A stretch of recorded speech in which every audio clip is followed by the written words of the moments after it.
Yes. Hello, everyone. My name is Paul, and welcome to my channel, The Raven Rolls. We are starting a new mini campaign with the Shadows over Drift Chapel Adventure Kit by Absolute Tabletop. This mini campaign is called Shadows over Hollowfort. And with me, we have three out of the four players. We have Oliver, Kevin, and Zevi, and hopefully soon we'll be joined by Helena. And we'll just, if you guys want to just do a quick introduction on yourselves, we'll start with Oliver. If you want to Yeah, plug in channels as well. sure. Yeah, hi, I'm Oliver. I'm from Hamburg, Germany, and this is not well. This is basically my first online play. I played one campaign, a very short campaign on Roll20 before, but this is my first like longer online campaign. I'm not that familiar with the setting, so really looking forward to that. I'll be playing a human wizard, and yeah, well, I'll talk a bit more about him later. Thank you. Kevin, you're next.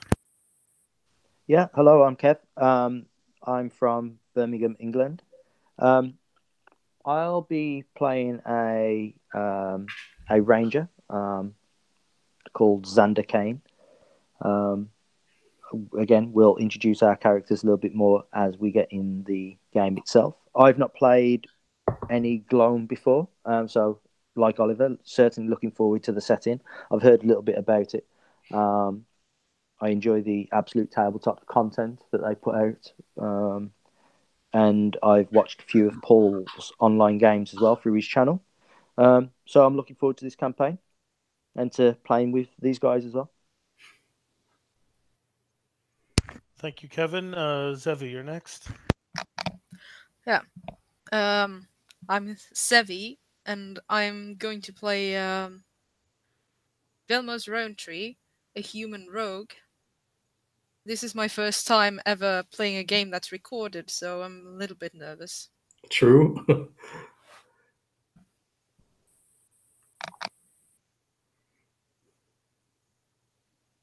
All right, thank you. Thought I'd do a little costume change. Let's see. Setting of Gloam is described as a post-apocalyptic uh, world, and it is Victorian and even colonial influences. It has the streets have lamps lit by blow gas, uh, and also has dirigibles, which also powered by blow gas. So I'm guessing it's similar to hydrogen. It also has gunpowder, which used for explosives and firearms. The Gloam was released accidentally by the humans trying to conquer the other races, and they unleashed the Gloam upon the world, which can be described as an inky darkness that just slowly spills out and takes over and corrupts things that it touches. But our setting is Hollowfort, which is a military fort on the edge of the forested Margrave of Hilderbrandt. Elves and gloam-infected creatures prowl the forests. A group of Dawnhammers are stationed there, led by Sergeant Patience Turner. A few days ago, a dirigible crashed near Hollowfort. No survivors have arrived to the settlement, and the Dawnhammers are too few in number to send out a group to investigate. Their storm is still raging on, and it is just too much for the dirigibles to navigate safely. And our four characters are aboard the dirigible, another one, and they are forced to land, or else they might risk the same fate as the previous one. So they land on one of the.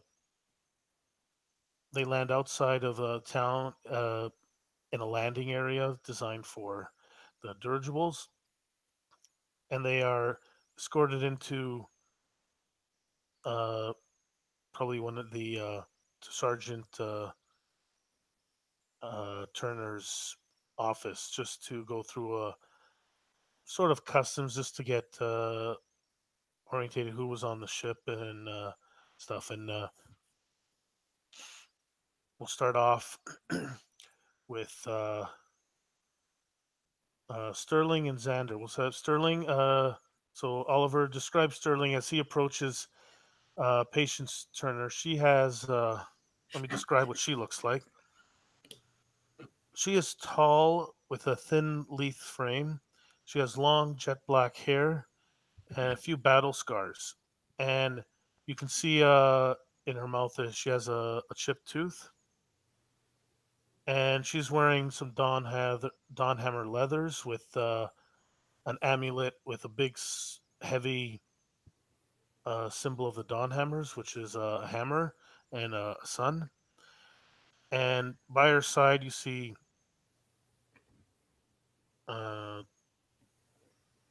is it? Oh, she has an engraved pepper box, which is one of the flintlock weapons. All right, next, she looks over at Sterling. Uh, Now, you're leading Xander. Is he in handcuffs? Uh, is he tied up, or is he everything? Like, is he just walking freely?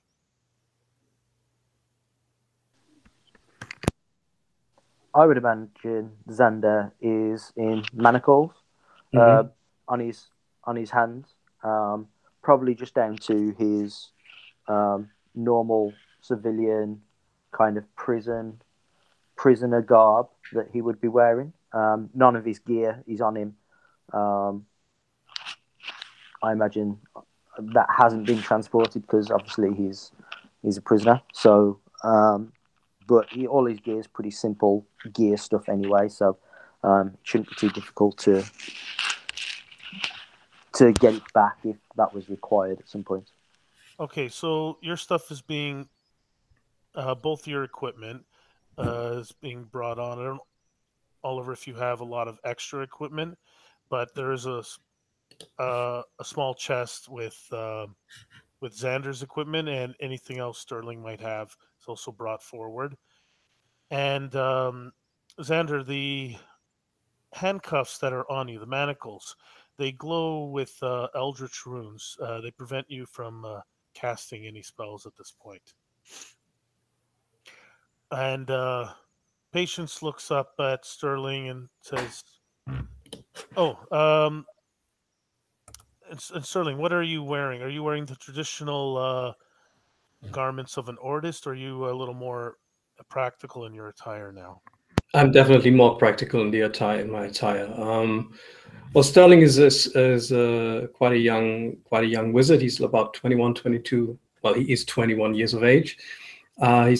He's sort of lean of frame. He's not that tall, about average height. He has dark brown hair, which he wears quite long up onto his shoulders, which is straight. Straight brown hair, blue eyes, no beard. He's wearing uh, brown traveling boots and sort of a coarse brown traveling pants and a long dark blue overcoat. So he's not wearing the usual artist attire. He's wearing no veil. Um, he's not carrying any weapons on him at this point, except for a small dagger on his hip. But other than that, he doesn't wear any weapons. And his backpack and his the other stuff probably is with the guy carrying also Xander's stuff. So he's quite in his civilian garb, if you would like to say so, right now. Do you have any identifying features or that you are an artist? Like, do you have a badge, a crest, or anything, or you have nothing at all on you? I didn't. Me, Oliver, didn't think about that so far, but I would actually like to wear some sort of amulet, if that would make sense. Like a Sure. rather more, like a larger one. Maybe the artist. I don't know if they have a crest, a general, Let's say I'm gonna double check that, but let's say that they do, and or it uh, could be of his division or something like that. or you could have an amulet or a cape with a crest, or uh, maybe a tabard with a symbol on it over your clothing. Yeah, Uh, but an amulet would be great okay, an if you don't amulet. mind. Yep, no, amulet Yeah, works fine. It's cool. similar in. It's probably different in style. The one the Dawnhammers wear are heavy Yeah. and thick metal, and the one the Ordists have are a little more intricate and delicate in Mhm. nature. And do a quick look. Pull up. Oh, Helena joined us. Helena, yeah. Okay, we're just going through the intros now, so we'll get to you in a moment. Uh, yeah, so she looks you over and she sees that you are an Ordis, and she goes, "All right, state your name." Oh, that's it? Okay, sorry. Yes, Yeah, sure. Madam Sergeant, Sterling Eden Langstaff reporting for duty. Yes. Who is this with you, the prisoner? With me is Mr. Xander Kane, currently detained and supervised by me. Kevin, what is Xander wearing? Does he have, like, is he just wearing? You said basic clothing. He doesn't have his armor on or anything. No, he wouldn't. He wouldn't have. He'd just have like maybe some simple boots or shoes, along with probably some black trousers, and just a normal shirt. Okay. Okay. Do you have his papers? She asks, looking at Sterling. Yes, I do, and I actually have them in my hand. So when Uh, we left the dirigible, I knew that I needed to report to her, and I probably took them from her backpack, and I hand them over to her. so she opens them up, looks them over. She calls one of her assistants over and says, "Yes, escort this Xander Kane over into one of the cells, and I'll deal with him shortly." And see, yep, all your papers are in order. We can provide you some lodgings. We have some private rooms, so we can set you up in one of those. Splendid. And just wait out the storm and any repairs that have to be done on the dirigible. And then, yeah, someone will escort you. If there's not any questions, we'll have you escorted to your room. There is a bit of a mess hall. They have, or the enlisted men, they drink and sing. If you're interested in that, if not, yeah, you might want to check in with Abatha Harrison, a local Ordist here. I will, Madam Sergeant. Thank you very much. If there's nothing else, you may leave. And someone's there escorts you to your room, and the one who has your belongings, and someone else brings Xander's stuff into the to where the jail cell is. Next up, Vilmos is escorted in, and yes, and what is your name? And also describe what Vilmos looks like. Vilmos is a human male that is about 180 centimeters tall, which is 5'9". He has blue eyes and has like kind of long, but not really long, blonde hair. He's wearing a big black cloak with a hood and is wearing leather armor under a big black shirt. He's also carrying several weapons, a flintlock, a short sword, and 2 daggers. He looks at the one person asking. I forgot who was asking, but the person who was Sergeant asking. Sergeant Patience Turner. Yeah. Um, he looks at her and he says, Vilmos Rowntree. So what's your business on the dirigible? No, no, just traveling. Uh-huh. Okay. Well, as long as you don't cause any trouble, but then again, you're surrounded by Dawnhammers, so I don't see that a problem. Just mind your business, and we should have no problems. And if you don't have any questions, I can give you you can bunk with the enlisted men, and can escort you over to the barracks where all the other guards are. Okay, sure.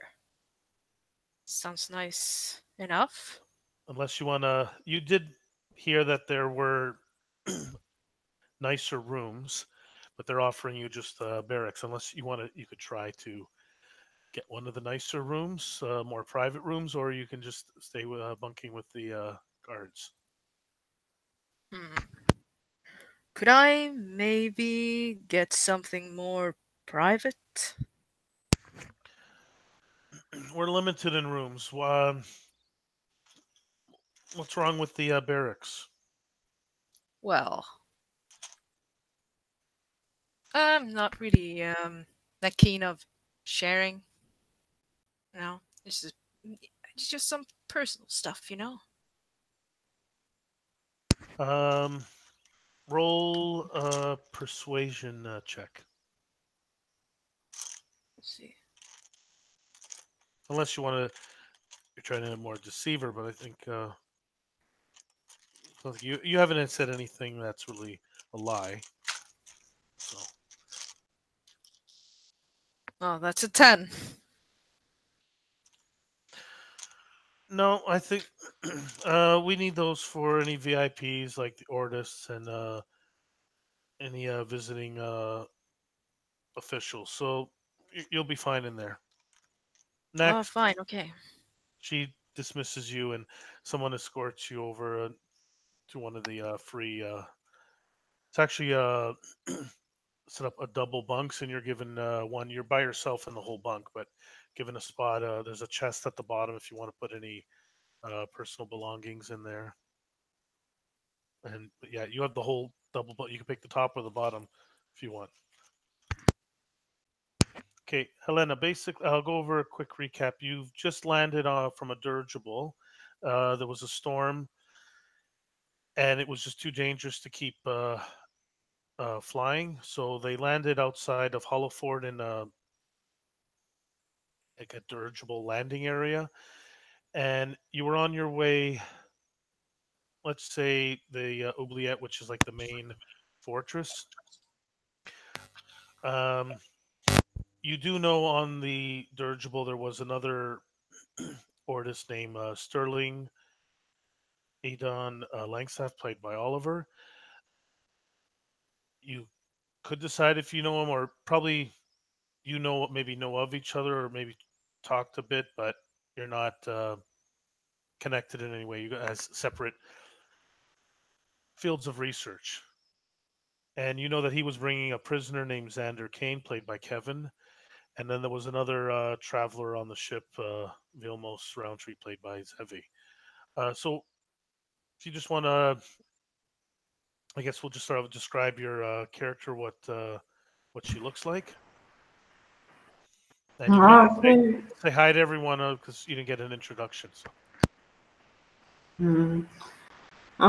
She has blue clothes, blue hat. She has red hair and green eyes, and she's small. Oh. Are you wearing the traditional Ordist's outfit with a veil, or are you wearing more traveling clothes? And that's my normal clothes. Okay. Do you have anything on you that identifies you as an Ordist? Either an amulet, a symbol on your clothing, or something? Hmm. Usually, going around, especially if you are a magic user, you do, unless you have reasons not to say. Basically, you or at least introduce yourself as an artist and provide documentation on who you are.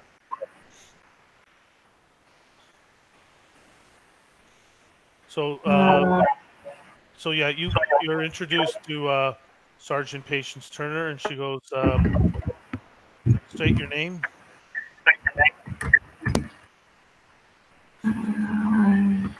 I forgot what my character's name was.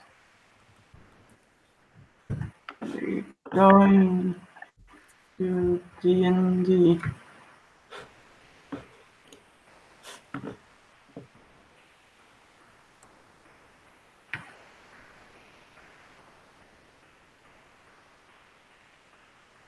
Hmm.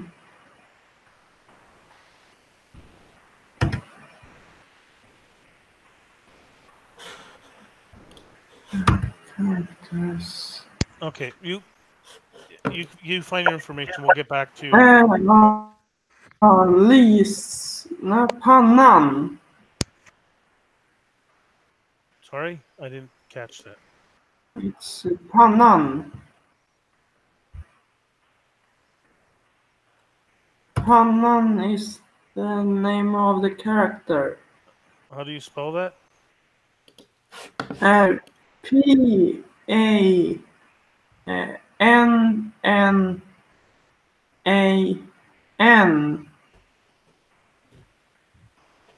If you could type it into the chat on the side, into the Google chat, and we'll get back to you in a moment here. So,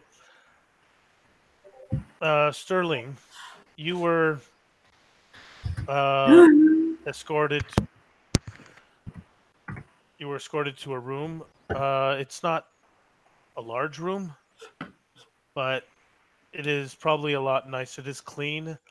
It's big enough for uh, a bed, a little desk, and a chest at the bottom, like where your stuff can be put in. There isn't much in the way. There's no windows, and there's a little lamp on a bedside table that's powered by loud gas, so you could to get some light in the room. Okay. Are you gonna stay in the room, or are you gonna go elsewhere? What time of day is it? We'll say it's before noon. Okay. It's a bit overcast and dark outside, and raining. Yeah. Did we have like breakfast on the dirigible? Like, or I mean, it wasn't probably. Yeah, there was food was served on there, so you did get some breakfast already. Okay. So, Sergeant Patience said that there would be like maybe singing and dancing and gathering, but I suppose that's rather more in the evenings than around lunchtime. Well, with different shifts, there could be other stuff going on at different times of the day. There will at least be lunch served, and you can either the person who escorted you there is still there. He said he can bring back something, or he can show you where the mess hall is, unless you wanted to go somewhere else. No, that'd be lovely. I would like to attend the mess hall, please. Could you point the way? Okay, so he escorts you over to the mess hall and go back to the sergeant's office. Hanan, yes. Do you introduce yourself as an artist, Helena? Why introduce?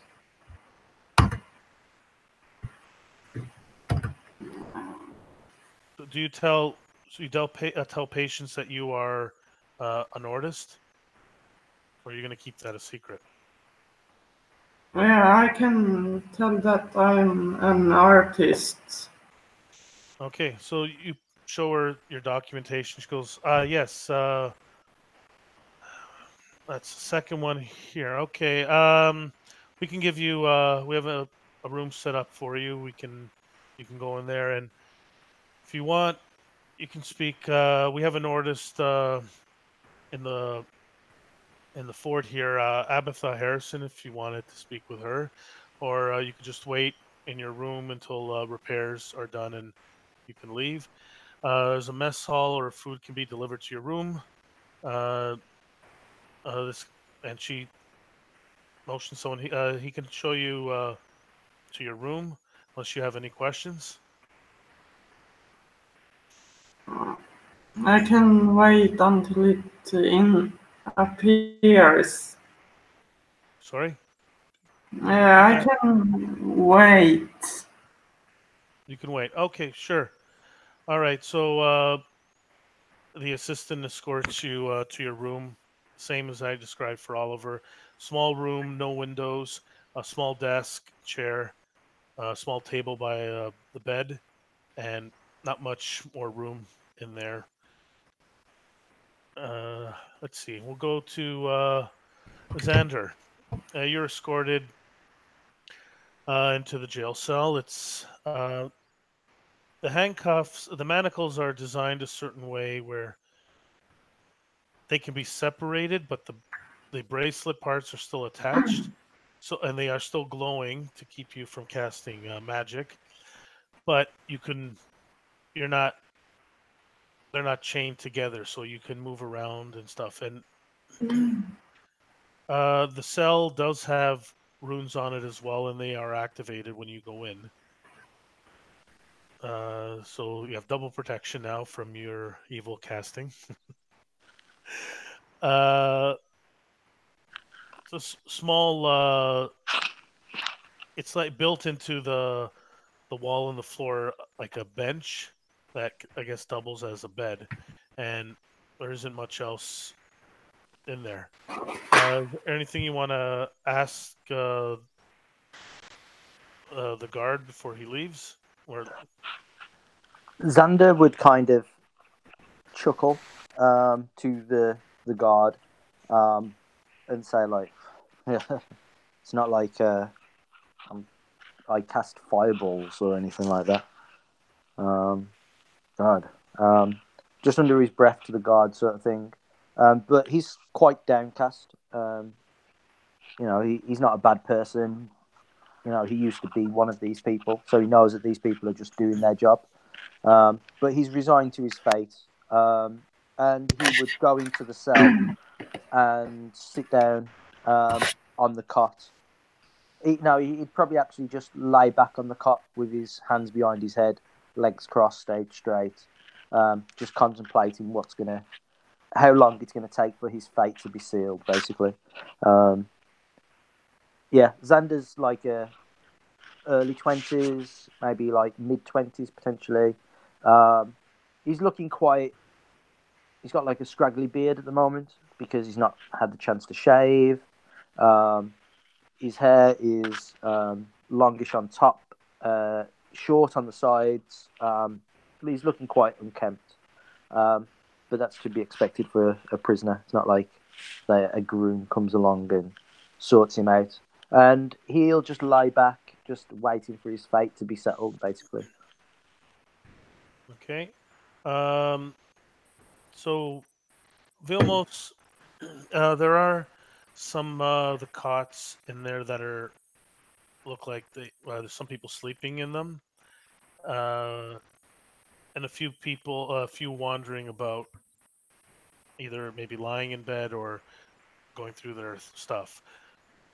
Did you want to stay in there, or did you want to head to the mess hall?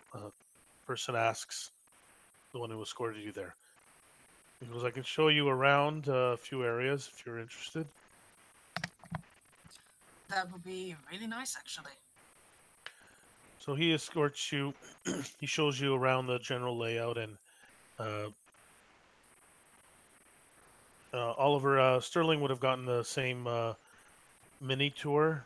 Well, he probably would have gotten a little bit more, but Vilmos is shown where the outhouse is, where the latrine is. Where that's not an outhouse. It's more, there is we'll say there is some plumbing in here. So there's so it's not an outhouse. It shows. Show you where the I guess like an infirmary sort of, and where the mess hall is. Might as well ask Helena, does Penon stay in her room, or does she go to the somewhere else on a tour?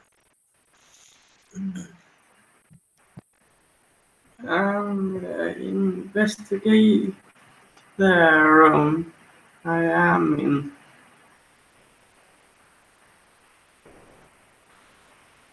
So, sorry, you want to go look around? Yeah, in the room I am in. Oh, you want to look around the room? The desk has paper and an inkwell if you wanted to write any notes, and there is a bell. Also, Sterling's room has one as well. A bell if you need to get some assistance. You ring the bell, and someone will be along to help you out. There, as I said, aside from your own equipment, there isn't much else in here. It's probably an extra blanket and pillow, and that's about, like a warm blanket and a pillow in here for the bed. So Vilmos was escorted over to the mess hall, and says, "Yeah, you can get your food over there. If you need anything, just ask someone." And he leaves you in there. Shortly after, Sterling is escorted in, and he says, "Would you like me to get you anything, my lord?" He gives you a bit of a noble title, whether or not you're a lord. Would you like me to get you some food? It's decent. It's pretty good for where we're located. Well, yes, I'll be having what the men on at this table over there are having. Is it a stew? Yes, there's a stew for today, and a piece of mutton. Oh, I love mutton. Please, that would be very kind. So he brings back a thin vegetable stew with a little piece of meat as well. You got to keep the strength up. There are a few leaks in this mess hall, but nothing major. You'll see a bucket here and there. Storm is pretty heavy outside, so you can hear the thunder and stuff right now. Is there are there like soldiers gathered? Yes, there are a few. Some are having something to eat, playing cards. There's probably two tables and two tables that have a few soldiers each, and then there's maybe one or two soldiers sitting alone, just quietly reading or eating something. Okay. Well, since we have been traveling for quite some time, I don't necessarily feel the need to immediately stand up and seek out company. I'm just settling down, enjoying the lunch for now, and just taking in the surroundings so far. Xander, you've been some time has passed. The guard leave, leaves you in this room. There's a few cells and you're the only one in them at the moment. But then you hear some shuffling outside, maybe some talking, and actually, if you want to give me a perception check, see if you can hear what's going on. I can do. It's 11 on the die, and that's a +4, so 15. It's a solid wooden door, but it's not a sealed door all around, so you can make out a scrap of conversation. Uh, you can make out that someone came in to the outer office there, where it's probably a desk or something where the guard is stationed. And as soon as you hear someone come in and start talking to him, calls him out by name, and he his chair scrapes back, and you hear over the stone floor, and you hear him say, "Yes, yes, Miss Harrison, Abatha, ma'am. What can I do for you?" And she goes, "You have Can I see the documentation on the prisoner?" Yes. Well, one moment, and he hears some desk drawer open and maybe some papers shuffling, and and she goes, "You can sit down. Don't worry. And things are quiet for a little bit. Do you do anything?" No, Xander would still remain on his cot, on his bed, whatever it is he's been given. Still kind of, but this is piqued his interest. So, whereas he was probably pretending to be asleep or trying to go to sleep, he's kind of got his eyes open, trying to listen a little bit more intently, but he hasn't got up or done anything. After actually maybe not even like 30 seconds, not even a minute, the door. She says, "Open the door. I want to see the prisoner." And you hear the keys jingling, and the door opens, and um, in comes this short woman with graying hair. She's a little plump. She's not that old, maybe 30s, 40s, but she does have a bit of a youthful, pleasant face to her. Uh, if there are any wrinkles, or maybe some slight wrinkles, nothing, not a lot. And she comes in with a big smile on her face, and she goes, "Oh, Mr. Kane,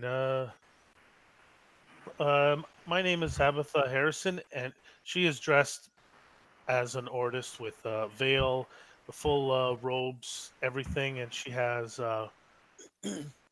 actually by her side you see on either side of her belt there are two pistols, and she also has a bag with, it looks like there's some papers in it sticking out, a little messy in her appearance, but still she is an artist, so she has some sort of, at least you have a feeling she commands some sort of respect here. She goes, "Yes, the name is Tabitha Harrison. Pleasure to make your acquaintance." She sticks her hand between the bars, holding it out.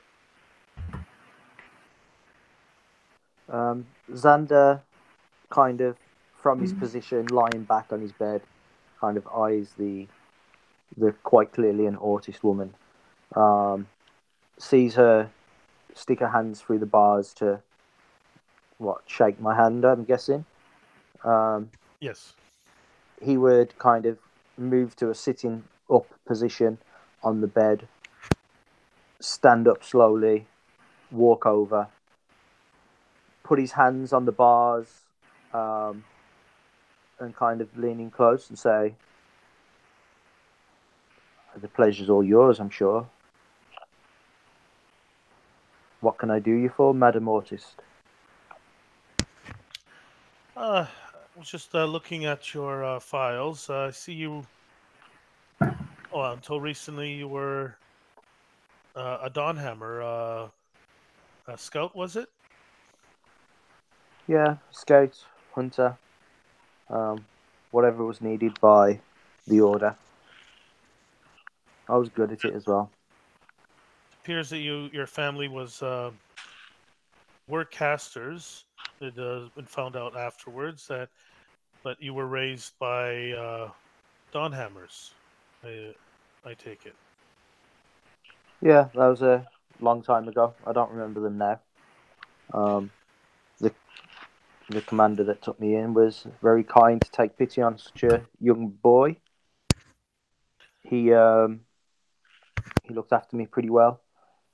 Inducted me into the Dawnhammers himself. I served them well. To be honest, I didn't know I had the ability to do what I did. It was more instinct and time of need. It What is it saved. exactly that you can do? She interrupts you and says, "What is it exactly that you can do? What did you first? What magic did you first manifest?" Well, me and my squad were fighting against a particularly dangerous elf, and I we was in a time of dire need where we needed to kill it. Um, it had killed one or two of my brothers.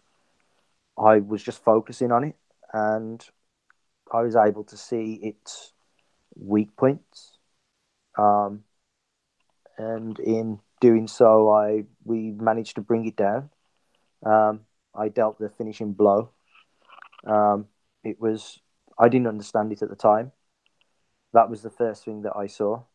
It was explained to me that I cast some sort of hunter's mark on it. Um, Again, I didn't realize what I could actually do. Oh, Um, that is very interesting. Is there anything else you can do? um, well, what got me discovered as I tried to hide this ability was um, a brother in arms was hurt, and while I was trying to patch him up and he was bleeding out, um, I just remember trying to hold his stomach together, put his intestines back into his gut, um, and I focused my energy in trying to put him back together, and energy flowed from me into the wound, and it sealed up. I didn't know what I did at the time, but again, it seemed like I Ooh, cured his wounds. healing. That is a great gift indeed. Yes. And you see her. She's scribbling some notes down. Ah, yes. And actually, well, she seems to be mumbling to herself. And while you're continuing, if you continue the story, is there anything else you say to her? I just say, I know full well what my fate is. I know the fate of casters. It was the fate of my parents. It While was the you were fate of, talking, while you were yeah. talking, she's still intent on writing, and she starts walking out. um, Fucking autists. And then the guard looks in, looks at you, and closes the door.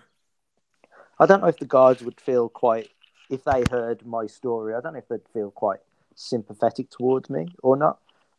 Again, it's not like I was casting firebolts or um, like all sorts of crazy stuff. It was just accidental magic almost. But Yes. he certainly kind of resigned to his fate, so he's not looking for any sympathy or pity. He knows the rules. And he would just like shake his head and lay back down on his bed. Yeah. Well, this guard hasn't. He may or may not have read. You're pretty sure the sergeant. Well, the sergeant did look over, so she has an idea whether she looked at it in detail or just skimmed over it. You don't know, like she did a quick scan, but you don't know if she's looked at it in any more detail. Let's see. Helena, is Panan still just in the room? Is she? What is she doing now? Yeah, she's still in the room. I want to detect if there is any magic. So you want to cast detect magic in your room? Yeah, You don't think there's anything magical, but you can cast cast a spell. So you have detect magic, so you can cast it. Are you going to cast it as a ritual or as a spell?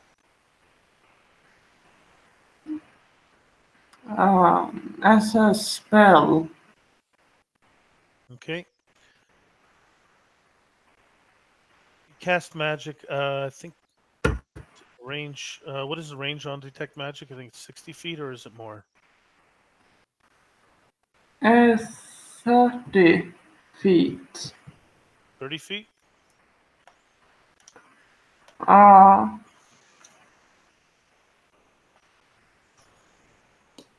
Yes, it is 30 feet.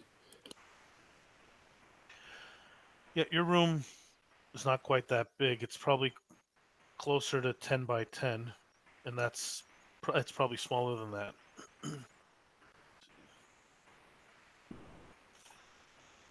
One moment here.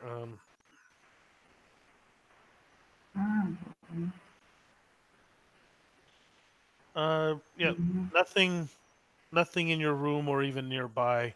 Let's see. Um, yeah, you can't even detect anything. Um, the walls are made out of. Actually, I'll say they're wood. Like the outside walls are stone. The inside walls are probably wood. So anything within 30 feet, you can't detect anything magical. okay. I will go to to my mates. Sorry, you want to go? To my mates. Oh, the passengers. Yes, you can. Uh, you don't know where they are. You assume that some were escorted to. Um, Vilmos, the other order. Sorry, Sterling, the other ordist, was sent to another room. You assume it is like yours. Uh, Vilmos, don't know him at all. He was on the ship. The man in black. He was sent to the barracks, and you know that the prisoner Xander was sent to the jail cell. And since you didn't you were just escorted right to your room. You can either just wander about looking for them, or you can call someone to show you around. I will just explore them. Okay.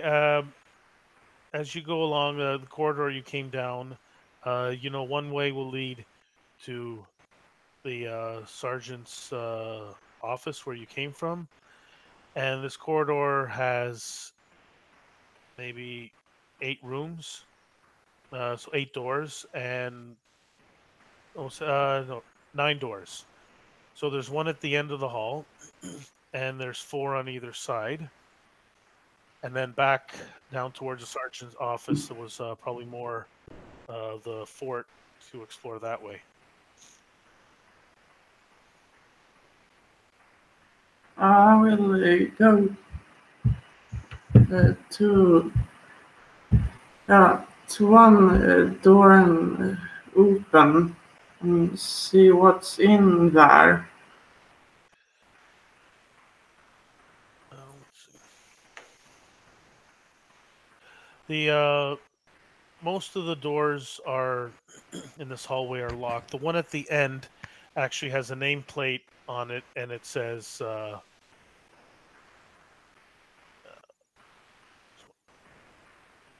it does say Turner on it, which is the name of the sergeant. That door is locked. The did let's see, Oliver, did Sterling lock his door? He would have been given a key. Oh, okay, he disappeared. Uh, I think actually, when he can't hear someone, his computer needs to he needs to reboot or something. So I think he drops out and then jumps back in. Yeah. okay. Ah, Oliver. I'm back. Sorry. Okay. um, Is your door? Did you lock your door? You were given a key. well, I think I would have locked it. I mean, I didn't consciously think about it, but I guess it's just something you do, or Yeah, since you see the keys in the lock, and you would have been given. yeah. Okay, so one of the doors is locked.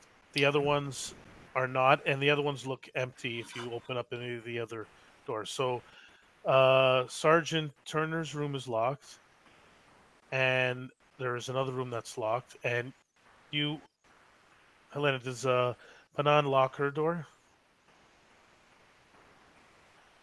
Yeah, she locks her door. Okay. So in this hallway, I said there's empty rooms and two other doors that are locked, and you can go back down towards where the sergeant's office and maybe down one another hallway, see if you can find anyone. I can go to the office. There are two guards standing outside of the office. The door is closed.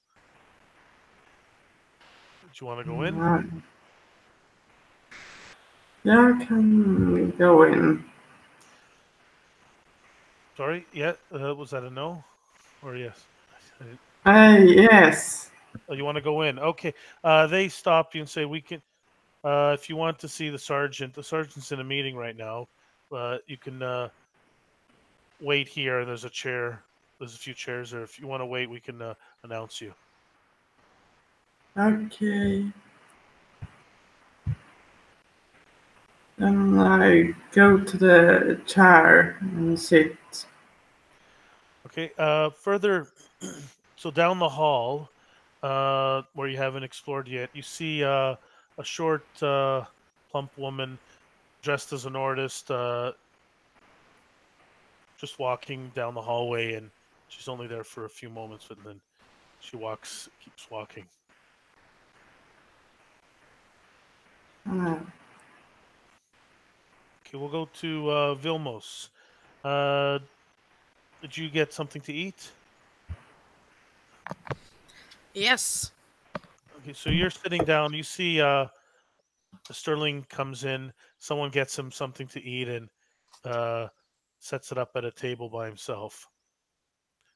Do you're sitting by yourself? Did you want to join him, or did you want to stay by yourself, or sit with some of the guards? Um, Vilmos would prefer to sit by himself, and he'd just kind of look over everyone in the room. Preferably, he'd sit in a corner, or anyway, he could like have a good view of the room. Sure, you can go one of the tables that is against one of the walls. You can get a look at the kitchen area, like the at least the serving area for the kitchen. There's a door into the kitchen. There's uh, two other doors. One that you came from when you were escorted here from where the barracks were, where you were shown, and then there's another door you haven't. You were pointed out that that door leads to a training area, and then outside from there.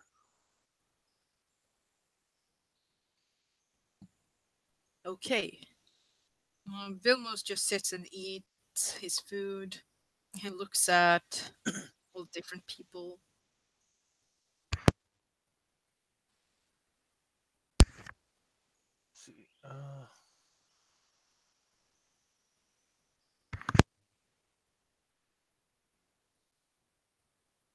Sorry, just one moment here. I don't usually use this computer for the games here. I'm just trying to figure out where I put everything.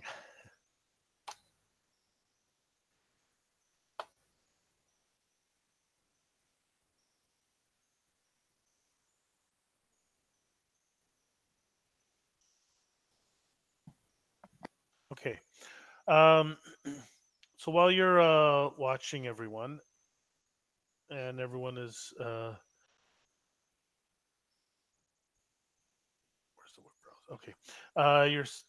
The alarm goes off. You hear an alarm going, and it's like uh, bandits attacking.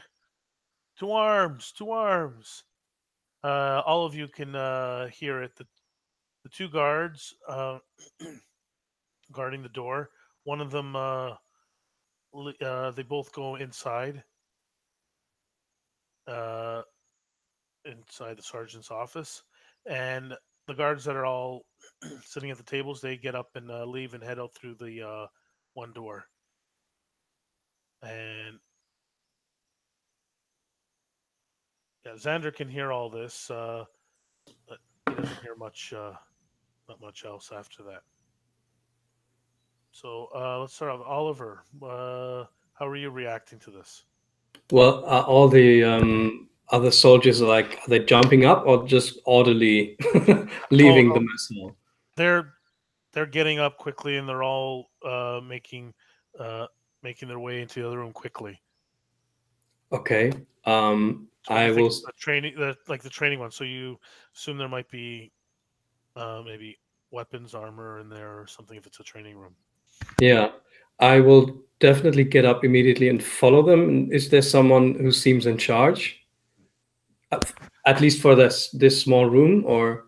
In this room, no. Everyone just heads up and goes. Yeah, this is where the grunts usually are, the low level ones, and they just all quickly went into that room.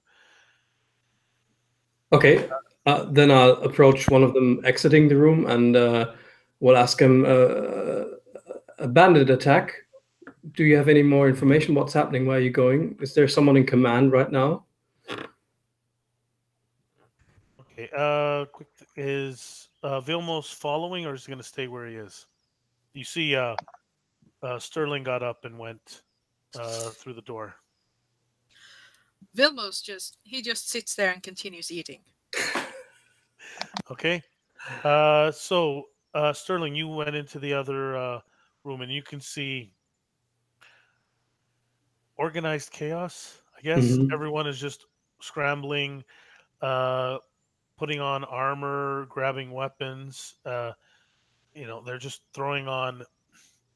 quickly putting on leather armor. Like it takes some, like they all seem to have a little section there, so everyone's going to their own section and just slipping on their armor quickly and heading out through another door.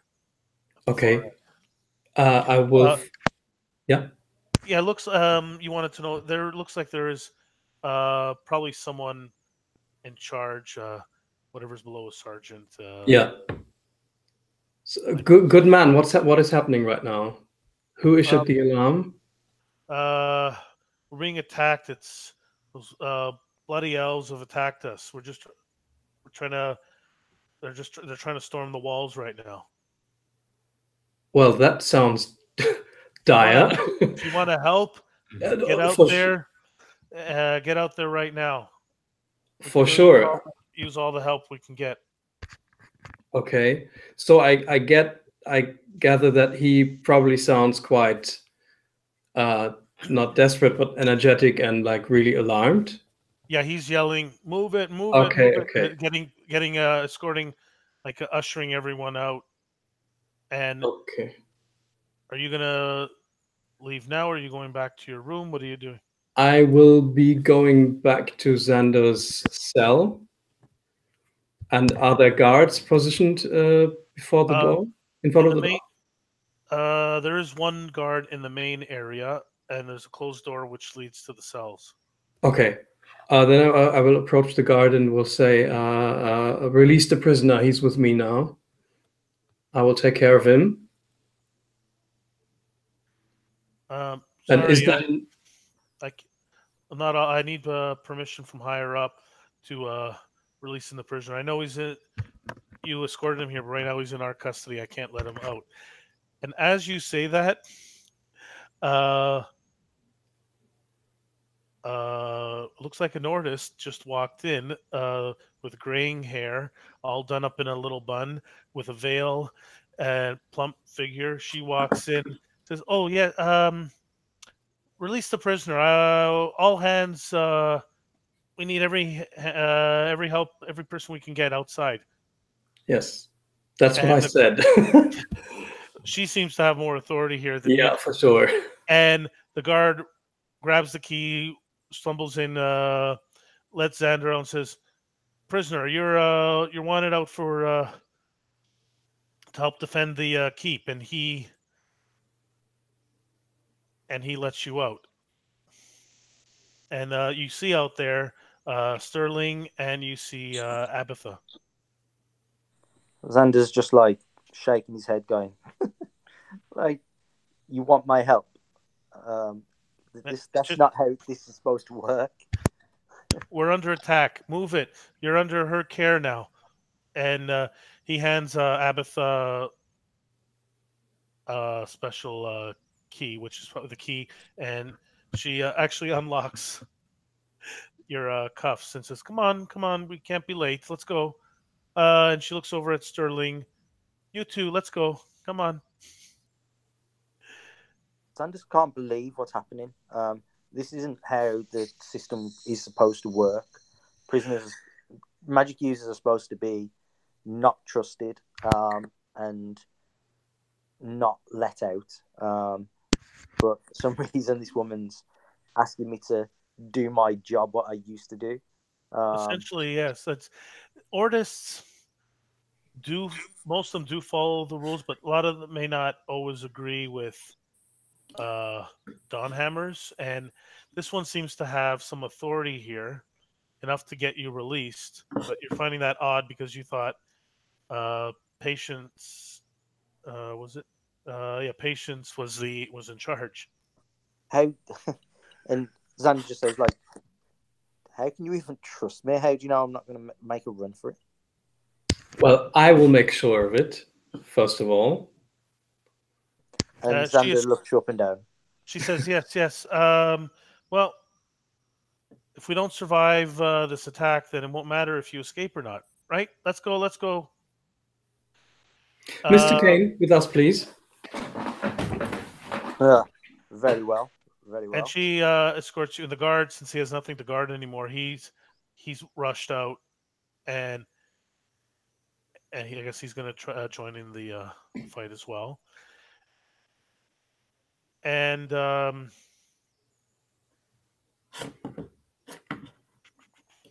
Xander would pick up a pen off the desk if there's a pen or something, and hold it up and say, "Well, I'm ready to go." Obviously, your equipment is there, and it looks like they have it's been opened up, the chest, and so you can put on your equipment. Like, just quickly, you can put on if you have leather armor, and grab your weapons.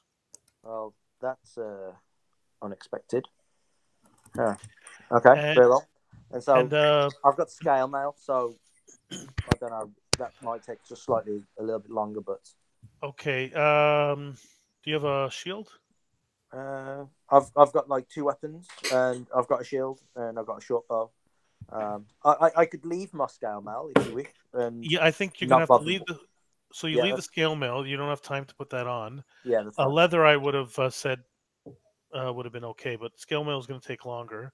If I can grab some leather armor off somewhere, then you know what, we'll pass when we pass by. You can grab one of the extras, so you'll get leather, and yeah, you can grab your weapons quickly. And Panan, you hear a lot of commotion and talking going on in the room, sergeant's room, and the door slams open. You see the sergeant. She looks over at you. "Ordist, we need help. Elves are attacking. We could use all the help we can get." And she goes running down, and the 2 guards are standing there waiting for you to move. and she goes running down the hall through the mess hall, and she sees Vilmos. Hey there. You look like you can. You have a lot of weapons on you. What kind of weapons did you have again? A flintlock, a short sword, and 2 daggers. Yes. We could use your help. Help defend the fort, because if we don't survive this attack, it won't matter if you get to your destination or not. Okay, just let me finish eating. No time. Get out now. And Helena, is Panan getting up and coming out? I'm helping the woman who spoke to me. Yeah, the sergeant. She left already. She said we need all the help we can get, and she left. And she said, guards, escort her to the battlements. Do you need to go back to your room to get anything, or are you going to just follow along? I can follow the stream. Okay. You make it through. You see her leaving. You enter in a mess hall. You see her leaving, and you see Vilmos, the man in black from the dirigible. He's there. Is he leaving? Zevi? Vilmos, yeah. He takes a last bite of his food and then he runs off. I guess he's wearing his armor, right? Yeah, under his black shirt. Right. So you're escorted. So the 2 guards escort Panan and Vilmos into the next area. It looks like a training area. And there are some weapons and armor. And they say, if you need any weapons, grab them. But he looks over at the artist and looks over at Vilmos, already is equipped.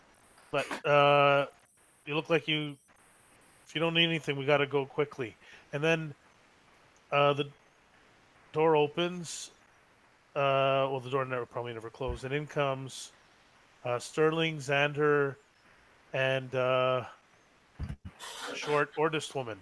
She goes, yes, hurry up, let's go. And she looks over Panan and says, oh, another artist. Come on, let's go. And looks over at Vilmos and says, oh, you're helping too? That's great. Let's go. Come on. And she starts walking as fast as she can in her robes over to the outside. Yeah, sorry, continue. I know that, yes, you go. Panan and Vilmos, you see that Xander is not wearing his magical handcuffs, and he was escorted in and shown some leather armor and weapons if he needed any. But like, he looks like he's carrying his weapons on him, and I'm guessing Xander's going to put on some leather armor. Yep, he will do. There are some, for lack of a better term, squires here. Some young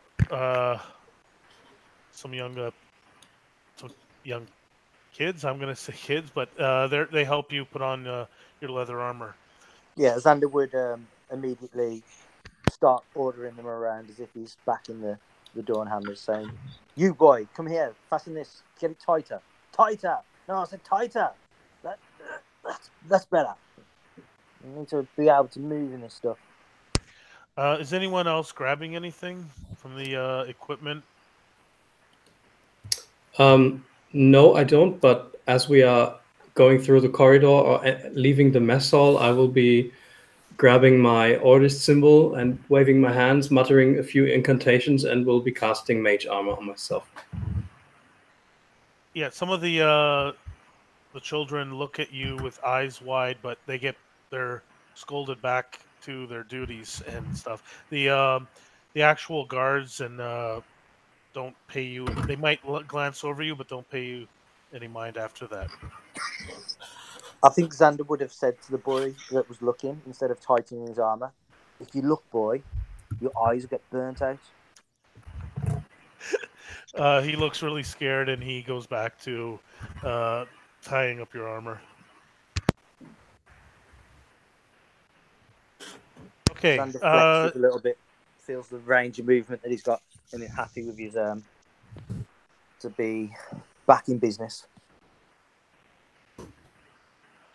Now, does anyone not leave to go outside into the main area? Okay, so as you guys run out, you see people everywhere climbing the battlements. You can see some arrows being shot. Well, it's probably no arrows. Probably maybe some crossbows and some firearms being shot. But you don't see any. You can't see anything else because on the outside. And just if everyone could roll initiative. The rain is just post it in the side chat if you can. I think Kevin can't. Ooh, nice. And it is just pouring rain. There's a few lamps. I'm at the side chat for Hangouts. Now, How does that work? Just very quickly, is there a shortcut? yeah, do you see a blue icon that says chat in the top left? Got it. Thanks. Okay, and that was a 2. Kevin, was it? That was a 21. Oh, 21. Sorry. I got an 18 on the die, so I have sorry. advantage. I have advantage on initiative, and I rolled a 5 and an 18, so I'll take the 18. Okay.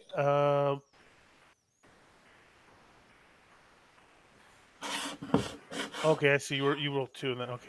And Helena, what's your initiative?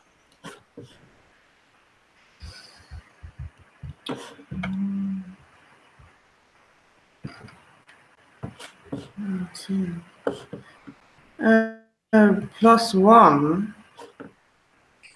So the D20 +1, if that's what it is. I don't have any dice. Okay. I rolled a 12 for her.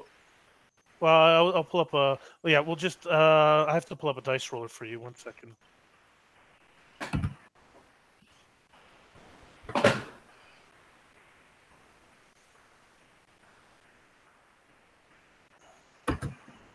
Okay, Helena, you can use that. Just put in how many dice, and then your modifier if you want, and you can roll. Right. Okay, so Sandra got 21. Sterling got 16. 16, yeah. Vilmos got a 9. Okay. And Helena, what did you get? What dice shall I roll? D20. And then you add 1 to that roll, if that's what your initiative is. 19. 19. Okay.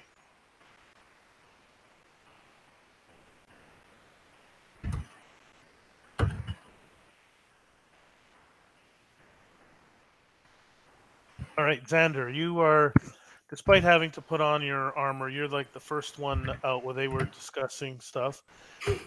And one moment. This is Xander's bread and butter. Yes. He's, this is nothing new to him. There's no hesitation at all. He knows what to do, where to go. When he walked into the place, he probably instinctively looked around to kind of know the layout, what sort of fortress this was. So he's ready. He's always ready. Yes, so this is a large courtyard. There is a few buildings and a few different ways to get up on top of the battlements. If where most of the guards are, there's some down there. Somewhere looks like they're bracing some of the doors, and just waiting in front of doors in case they come in. You can see some of the doors shake a bit, but for the most part, most of the guards that are on top, and so you can make your way up, or you can stay on the ground and just wait. Are there any breaches at the moment? Do we see any? Are there any like that have broken through the wall or on top of the wall? Not at this point, no. Okay then. So can I get to the top of the wall and shoot at someone off the wall? Sure. Do you want to take the main stairs? Do you want to go up one of the sides or some ladders as well? I want to try and maybe get around by the gate somewhere. If the gate's under threat, then I want to get above the gate and shoot down. So we'll say that there's 2 sets of stairs on either side of the gate going up, and then there are in the corners close to the main building. There's ladders up as well, and then maybe you'll see some ropes, knotted ropes that people can get on and off pretty quickly. Yep. So I would take the left stair, I guess, and get up onto the battlements to try and shoot down whatever's in front of the gate.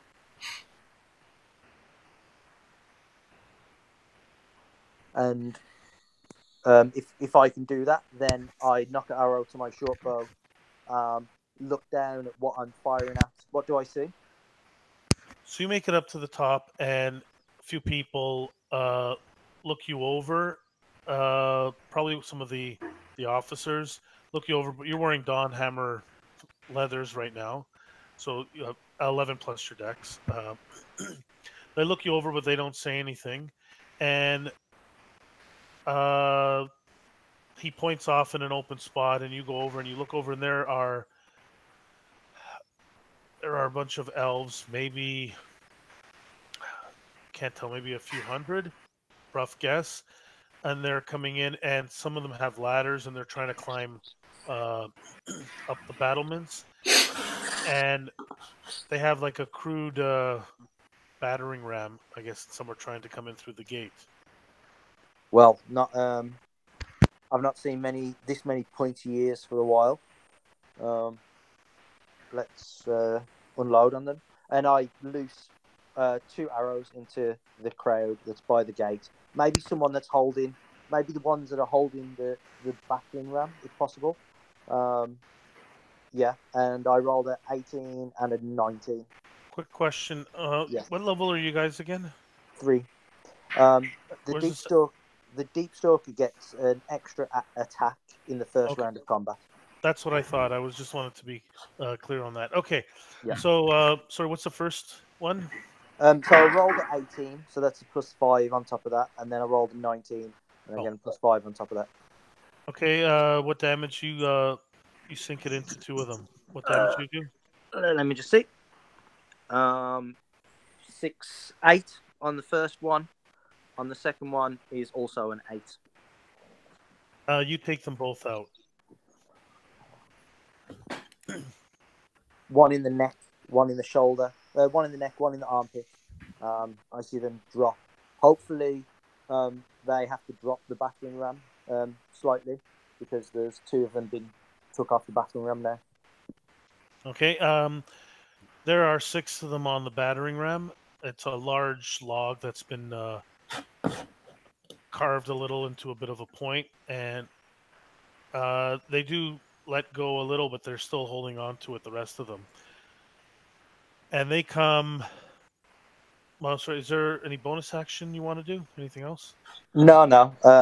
I could potentially Hunter's Mark, but as I'm in this problem because of magic, I don't want to risk it.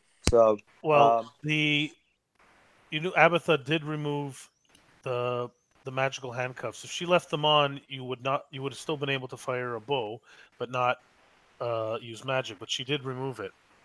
Yeah, no, and I've just killed. If there's someone that's really big turns up, or if someone seems like a boss or their leader who looks like it's going to take more than one shot to bring them down, then I will maybe use it then. But it's not something that I'm just openly flaunting, so I wouldn't use my hunter's mark.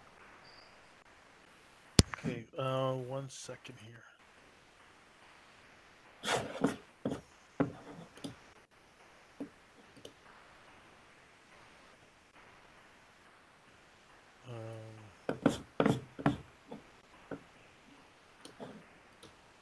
Oh, there it is. Okay. And I'd probably shout to anybody that's got a ranged weapon that's near me. I'm for the battering ram. Get the ones off the battering ram.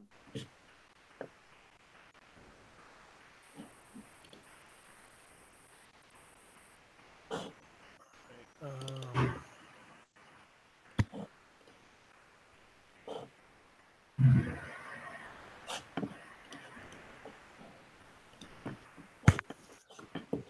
with that one.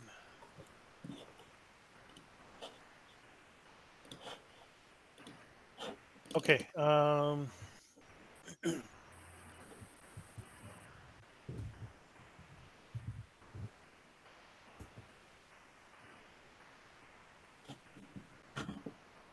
So as you you take out 2 of them, and they falter a little, but it looks like they still have the momentum to keep going, and it slams into the front gate, and the front gate shakes.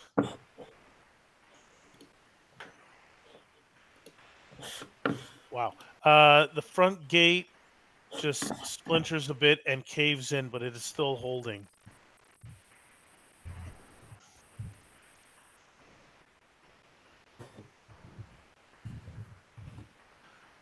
And there are some ladders that pop up. Say 3 ladders pop up on various points in the wall. And Kevin, pick high or low.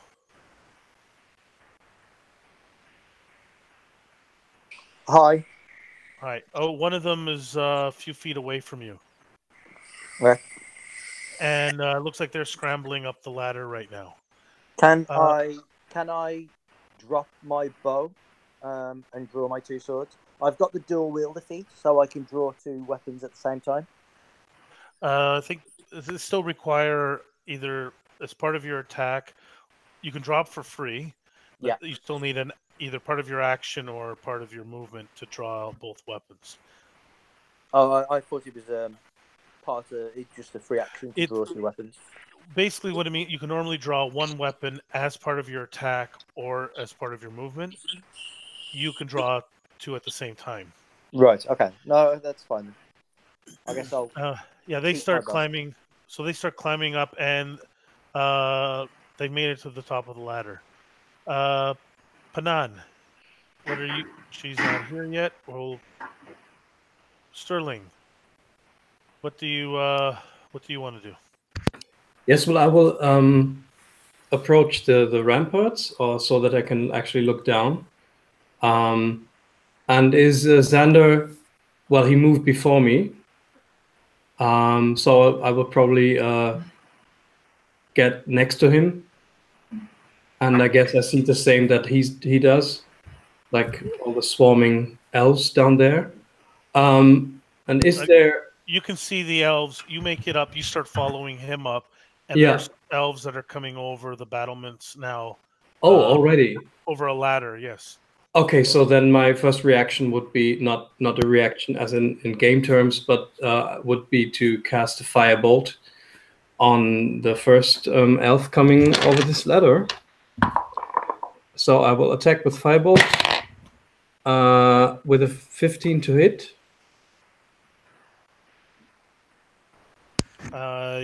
Yeah, that hits. Okay. And 9 points of damage for that. Okay. That one falls off screaming, and another one takes its place. Okay. Right up. But that will be my turn then. Okay. Panan, you see what you thought was the prisoner Xander come running up, and he's firing a bow from on top, saying to hit the ones with the battering ram.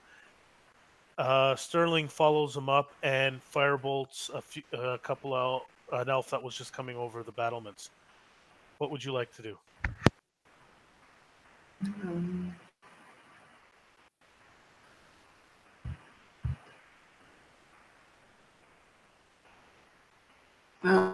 Difficult to say. I go to them. I go to the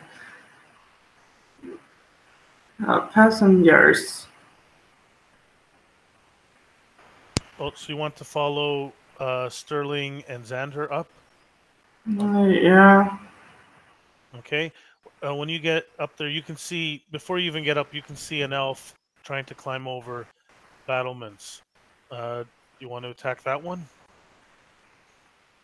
Or do you want to do something else? No.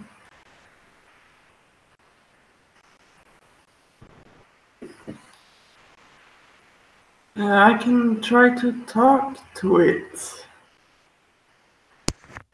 Talk to an elf?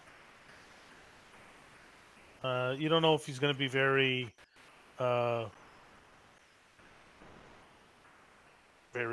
talkative. Elves have been corrupted by the Gloam, and they are really bloodthirsty creatures. But you can try to talk to it if you want.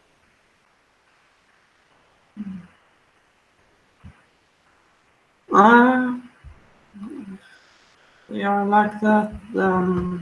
I will use firebolt. Okay, roll to hit. The 10, 15,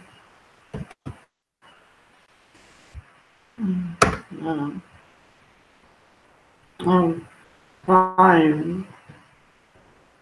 Sorry, what was your attack roll? So it'll be the D20 plus 2 plus your intelligence modifier. It's 20 then. Okay, that hits. And 7 on 20. Okay, roll damage, which is D10.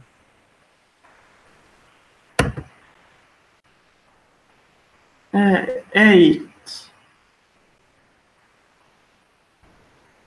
Okay, you take out one of the second elf starts climbing up, and you blast it with another firebolt, and it falls off dead.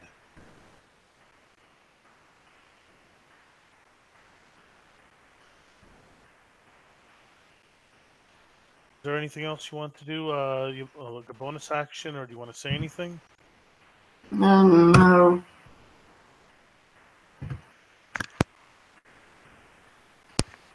Okay, so Abatha also climbs up to the other side of the battlements, and you see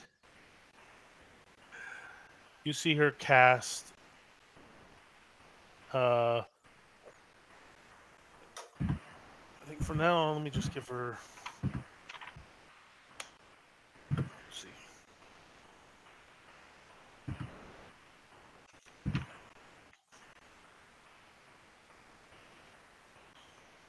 So as she points at them, she says some arcane words, and a little point of light shoots out from her finger and just expands into a big ball of light and fire. And she takes out and just lands right on a whole bunch of elves. And it burns a bunch of them, and a lot of them die, but there's still a lot that are still standing. They managed to move out of the way before they can get hurt. She looks a little happy, a big smile on her face. Vilmos, what are you gonna do now? Which is the closest enemy to Vilmos right now? There are none on the inside of the battlements. There are some on the other side of the gate, and they might be breaking in any moment. And You can also climb up to the top. You see some climbing over, so you have a good line of sight on those. You want to hit them at ranged, or if you want to go up and attack them up close.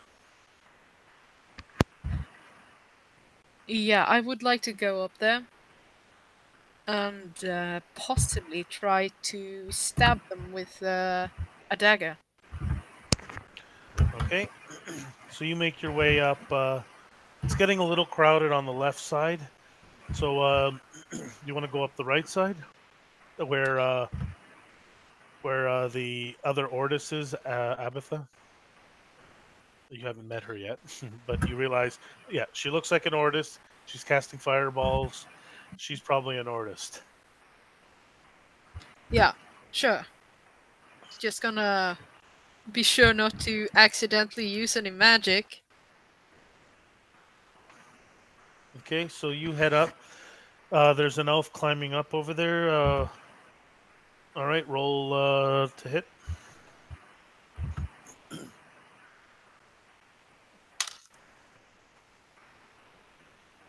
Ugh. 11. Okay. So yeah, you hit the elf. What how much damage do you do? 4. So you can say you're close enough that you could do sneak attack damage if you want. Okay then. Then that's an extra 1d6. So that's a 5. Okay, so you run up following Abatha, and all of a sudden an elf pops up behind her, ready to hit her. And there's a guard there next to you, but you come running up and stabbing it and killing it, and it falls off the ladder. Okay. So you can hear the guards, the other soldiers shouting. Patience is directing everyone. They try to. She has them try to brace the gate, and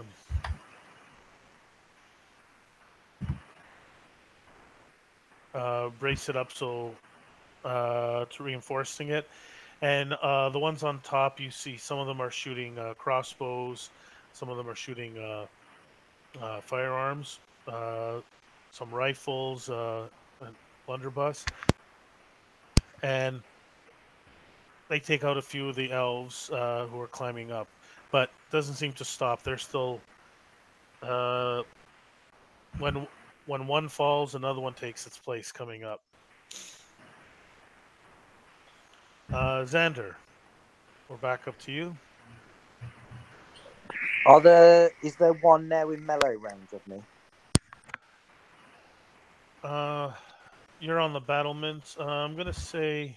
You said one was Oh, climbing up, but I know Sterling did shoot one. I'm just not sure if there's one oh melee yeah. range. There. As soon as one is killed, another one seems to replace it. So there is one within melee range. If you want to drop your bow and pull out your swords. Yeah, so I do that. Does a 14 hit? Yes, it does. Okay. So I swing with my scimitar, doing 6 damage. As I catch the elf with the scimitar. Does it die? The first one dies, falls down. Another one climbs up into its spot. Okay. And the next one was a 20 to hit. So that one's going to hit as well, I'm guessing. Yes. And then I thrust with the short sword for 7 damage. So yeah, you hack 2 of them as they're climbing up, and both fall down. And then I shout, "Oil! Get oil to the gate! Get them off the battering ram! Someone brace the gate! Get the barricade ready!" So I can't, like, trying to get people to protect the gate as much as possible. Yeah, the patience has already asked them to fortify the gate. You can't see the inside of the gate; it's blocked by the walkway. But you can see that she's directing people down there. She's taking over, and But delegating stuff. I turn to Sterling and just look over my shoulder at him. Come to join us in the thick of it, have you? To Well, brave, to brave Ortis. what did you expect? Well, knowing your kind, you tend to stay at the back and throw your magic around. Oh, really? And I'm readying my spell. You tend to leave the nitty gritty to us on the front line. Well, watch and learn. As you guys toss a little banter around, 6 elves climb over the wall. 2 of them are going after Xander. What's your AC? 15 at the moment. First one slashes at you and does 3 points of damage. The second one can't get a good angle on you. They just climbed over and they stumbled a little, so they didn't get to hit you with their. They're using these long knives, and the other 2 are fighting guards. Let's see.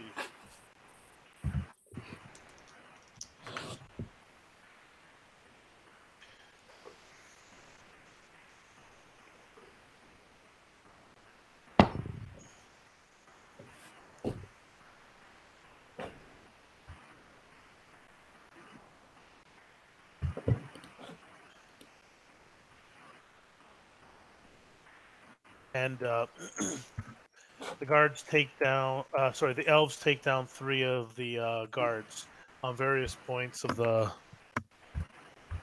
battlements.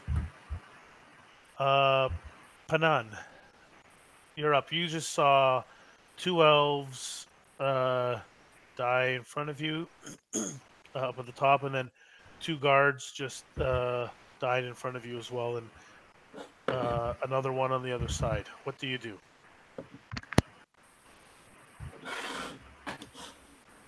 I attack again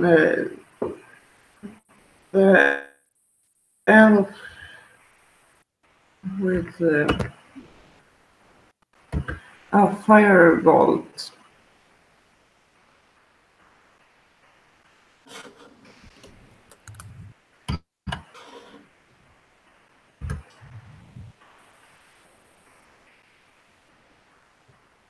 Okay, so roll the d20 plus modifiers again,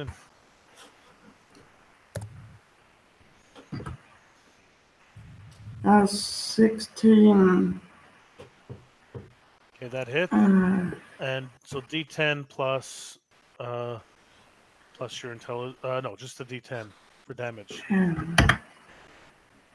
Oh, 10. 10. Okay, so you take out another one, and it falls off. Gets knocked off the side with the blast. Your blast of fire. Sterling. Did the the guards or the elves who fought the guards did the guards have a chance to retaliate so far?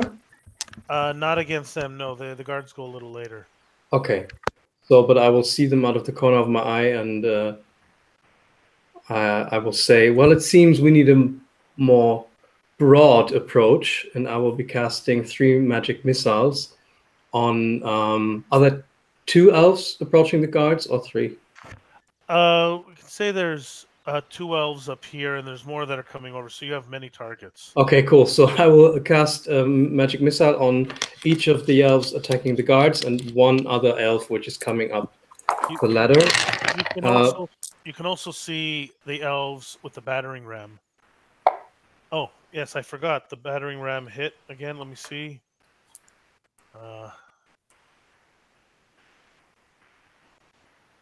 The gate is still holding. The reinforcements are holding.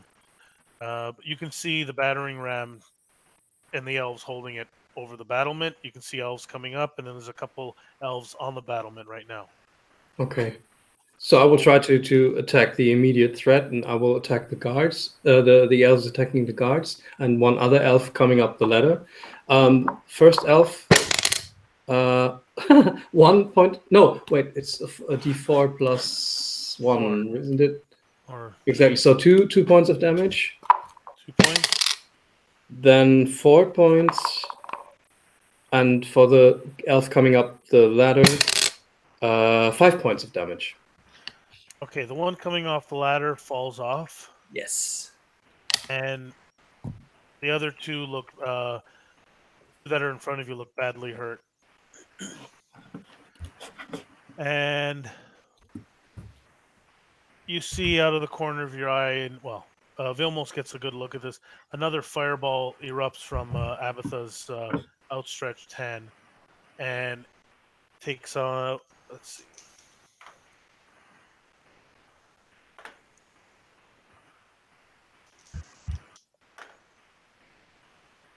It takes out another bunch of them. Some of them are still. It takes out another group, a few of them, and a few of them are still standing and still running towards the gate. She obviously is not going to cast the fireball too close to the gate, but she's trying to do her best to thin out the numbers approaching them. Vilmos, what would you like to do?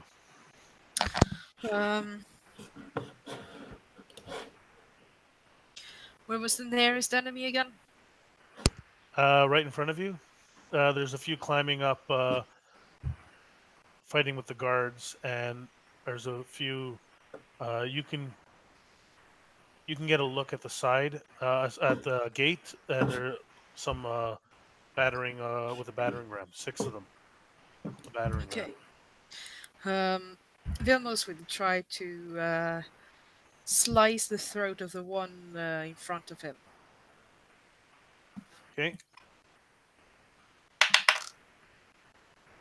That's a 15 plus 5, so 20. That hits. And you can sneak attack as well. There's enough guards up here. You're fighting alongside them. 2 plus 5, 7. Okay, you take out another one.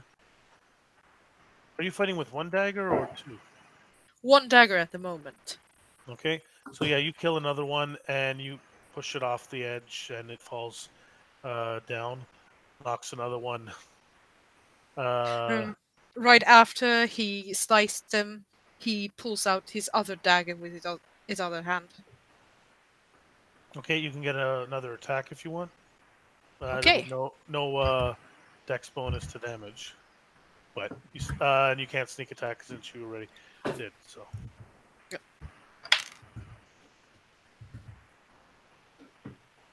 That's 17. It hits. 4. Okay.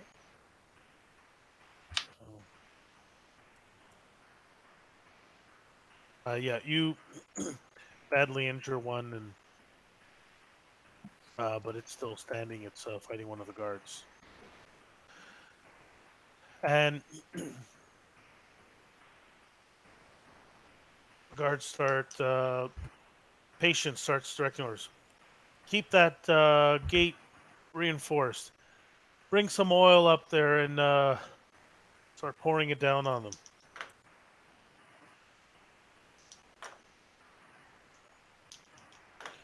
As you see, some of the elves start following the guards, stabbing them, and Xander, it looks like some oil was brought up into your area, and they start pouring it down over some of the elves. And right now, there are 2 ladders. They pour over one of them, and let me see. One ladder gets manages after the oil's poured, it's pushed off, and those elves are. There's no one climbing up that one at the moment. And the second one, the same thing. They managed to get 2 ladders taken off. So there's only 1 ladder on the far side where Abatha and Vilmos are.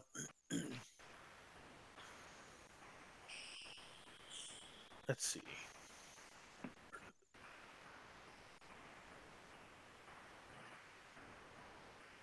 Oh, one moment, guys. I just gotta...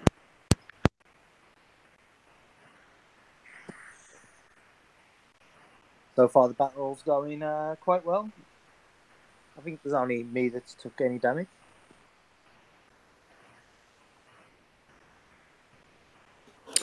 Sorry, what's that? I said so far it's going quite well. I think there's only me that's taken any hits. Yep.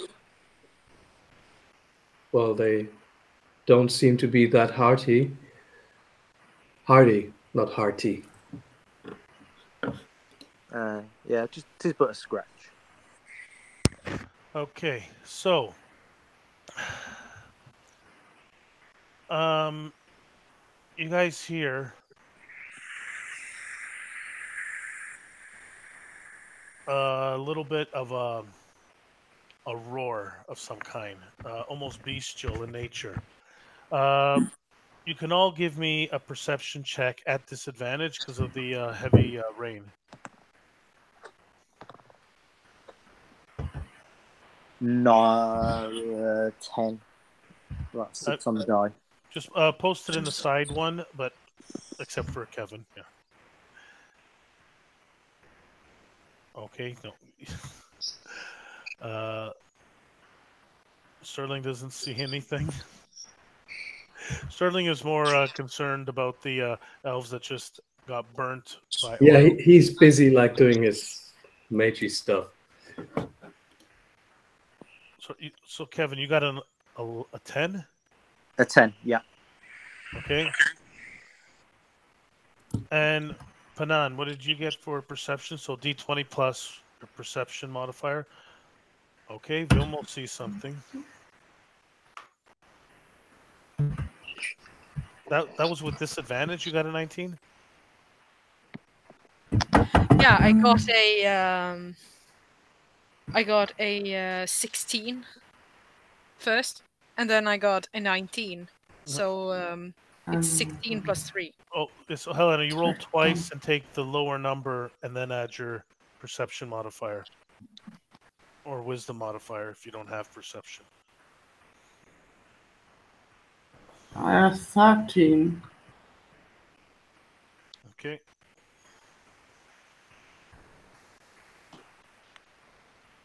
Vilmos, you see.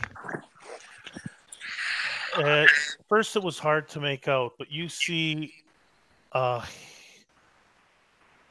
humanoid figure. You can't really tell exactly what it is. It's off in the distance where this roar is coming from. It's an odd bestial roar, but it's weird. You've never heard anything like it. And at this range, even with the rain, you can somehow make out it's you don't see any hair on it, but it's quite a distance away, and its skin is a pale white, maybe a little bit of a gray tint to it. You can't really tell from here, and it is moving through the elves. It seems to be taller than the elves, but I said you can't tell from this great distance. Do you let anybody know? Yeah, he.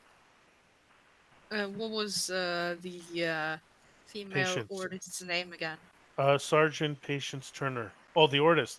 That right next to you is. Hold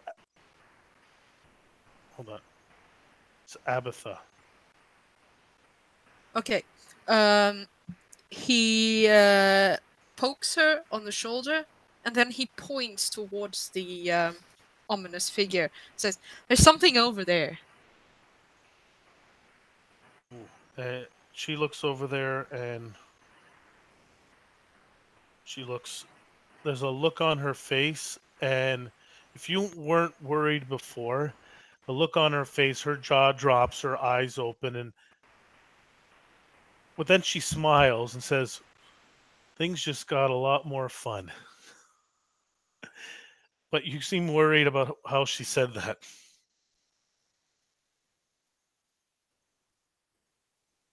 Let me see. Trying to find. Let's try.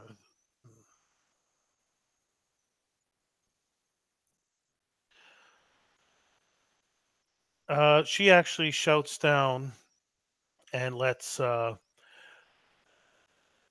patience. There's a ghast coming, and patience just starts. She says, "A ghast headhunter," and patience just starts swearing. And the anyone who heard that just starts. uh, they look like they've gotten a lot more scared. Some of the guards, but patience says, just tells them, "All right, don't let that bother you. Come on, everyone, just keep the defenses going. We'll get through this." And I will give um, hmm, Panan, Vilmos, sorry, Panan, Sterling, and we'll say even Xander. Vilmos, only if you think you might have seen some strange things. You can give me an Arcana check or even a history check, and just let me know if you're rolling Arcana or history. I don't think Vilmos has seen anything like it. Well, Arcana for me with a 13. Okay. And Kevin, what did Xander get? I don't think it really matters because he's not very good at either. So I got a 12 on the die. I've got a -1 intelligence. So just trying to think of anything. You know, is it like going through the whole library in his head? Is it magical? Is it history? Like trying to remember something. So I got 11 all up. 11? Okay. And Helena, what did Panan get for either Arcana or history? Is it D20 or? Yeah, most of the time it'll be a D20 unless you're rolling for damage. Ah, 13 plus. Is it history? History or Arcana, which is intelligence. I As a sage, I think you get Arcana and history. I could be wrong. What do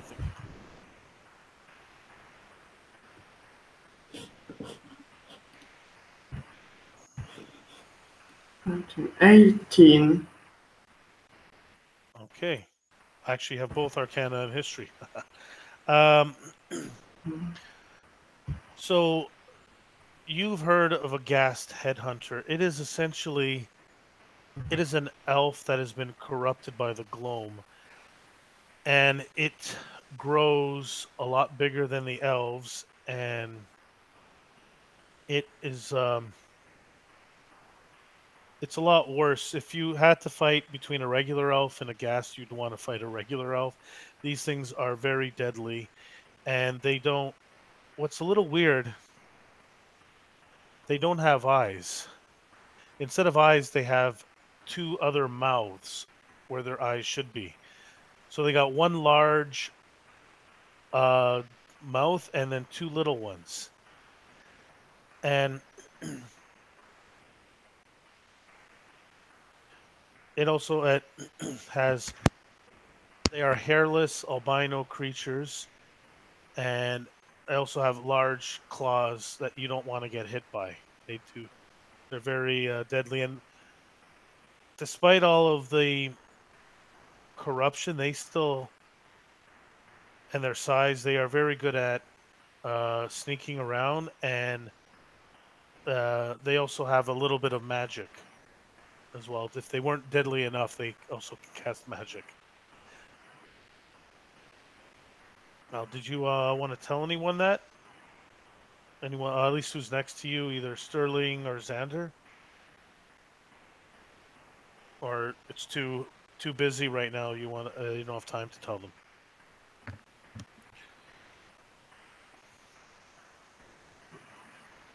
I can tell them that. Okay, so Panan tells you that there's this Gloam infected elf that becomes. If they were deadly before, they are even more deadly now. Um, yeah, you don't want to get hit by one of them. They have long, fearsome claws and a huge jaw with two other mouths in their eyes. Let's see.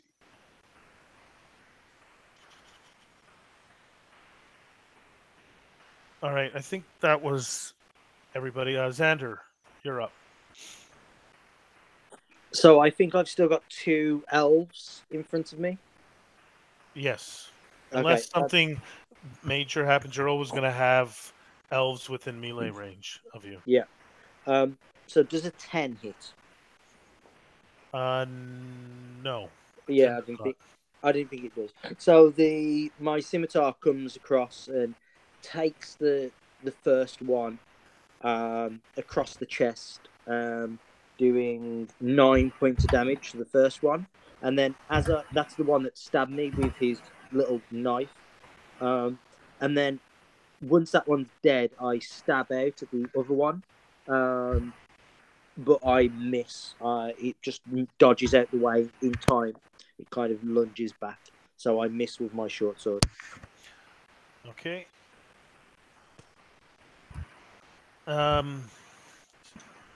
I was guessing that a 9 kills the one that stabbed me. Oh, yes. Yeah. 2 of them come at you. One of them comes to slash at you, but that's the one that you kill, and his body falls into the courtyard below. The next one comes at you, the one that you missed, and you stabbed your scimitar, like you missed him, you stabbed the other one, you slashed at it, and he falls over, and you get pulled a little, but he falls off your blade into the courtyard. Open yourself up a little much, and the one that you missed slashes at you for 6 points of damage as he hits you right in the side. He manages to bite, like right when your arm was up, he slashed you right in. Got a good, nice critical hit on you. Actually, sorry, it's not 6. 9 points of damage. Ooh. The way I do damage does max damage plus the die Another roll. roll, yeah. Yes, instead of multiplying it by 2. So like you do, instead of times 2, it's maximum on the dice and then another dice roll. So he did 9 points of damage as he got in right between your armor as you were getting the other one off your blade. Let's see. Wow. Vilmos, 2 come at you, and they start charging, and just as they're about to hit you, 2 guards slash and take them out. Just thematic purpose. They rolled 2-1, so they 2 guards managed to step in and defend you.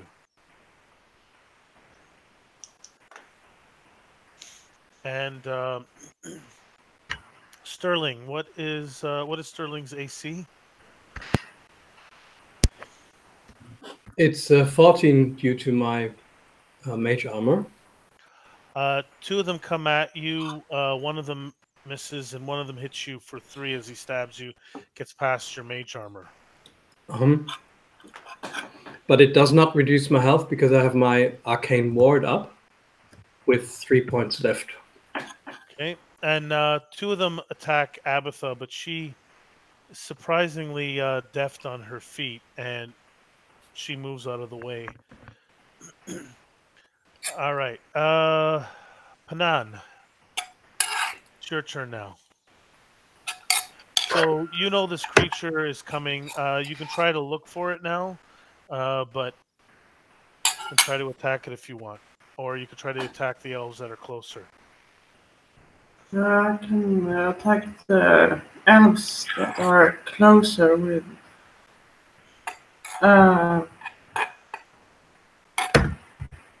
the missiles.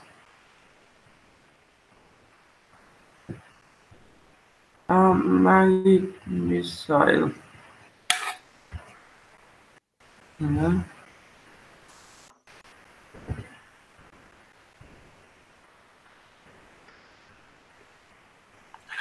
So using magic missile? Is that what you said? Yeah. Okay. Roll damage.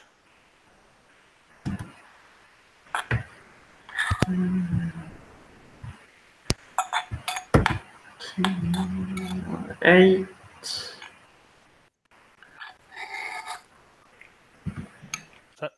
So each one is different. So the first one is 8.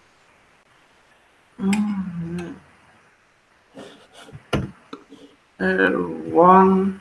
I think it's D4 plus 1. Is that right, Sterling? Or Yeah, it's 3 times d4 plus 1. oh, so roll D4 plus 1, Oh. and that's the damage. And you can roll that 3 times.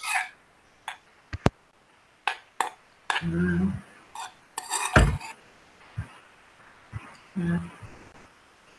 2, 3, 5. So the first one is 5? Or The first one is 2, the second is 3, and the third is 5.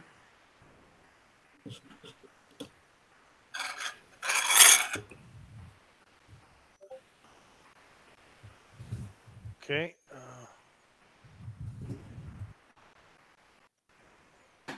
So you take out 3 of them. Yeah. If you guys did enough damage to take out a fully healthy one, I killed that. The 2 that were injured from your magic missile, Sterling, those 2 are now went down. So Cool. she took out 3. Okay. Are you doing anything else, Panan? Are you going to move away, or are you going to stay up there where you are? I can stay there. Okay. Sterling, it's now for you. It's now your turn. So I do see the gas approaching. You'll have to roll another perception check. Still at disadvantage, but it is easier now. Okay. It's not. Yeah, well, I can do a perception check. Yeah. Oh, nice. 17 with disadvantage. With disadvantage. Mm-hmm.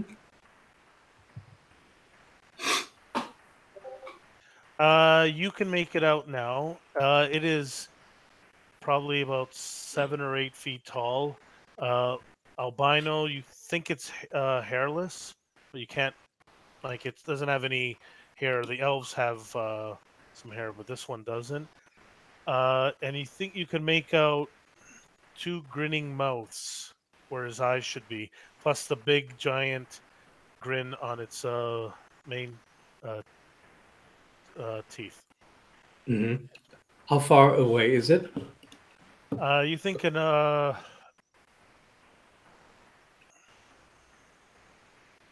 maybe 100 yards? You're not entirely certain. 100 feet. Sorry. Okay.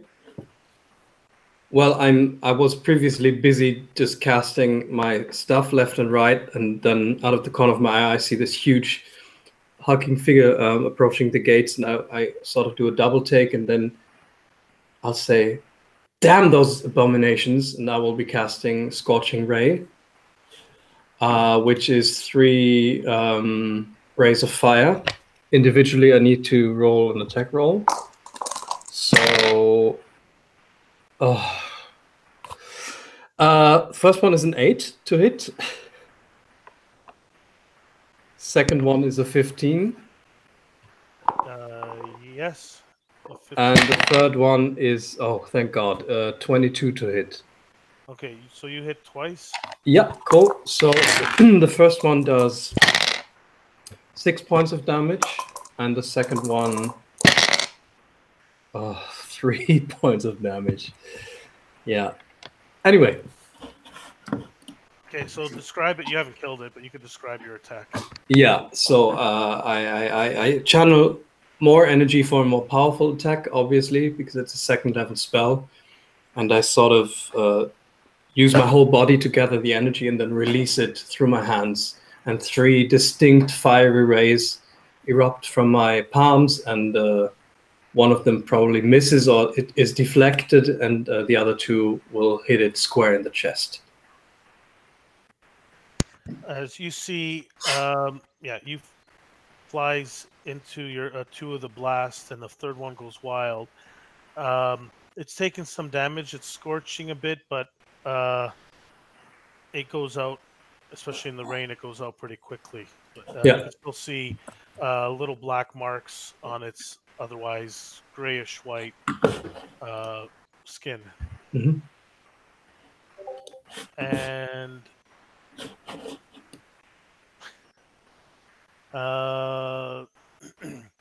Abatha starts rushing downward and past Vilmos, and she goes and she's having a little discussion with patients right now, and they seem. I don't know if it's an argument. It is a bit of an argument, and they're discussing, I guess, strategy. You guys can't make it out right now. What's going on? Vilmos, what are you going to do?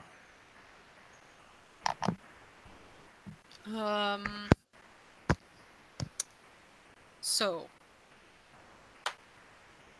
is there any more elves that I can attack? Or There's always more elves. You can move up and attack them if you want, or do something else. can I try to listen to their conversation? Sure. Give me a perception check at disadvantage.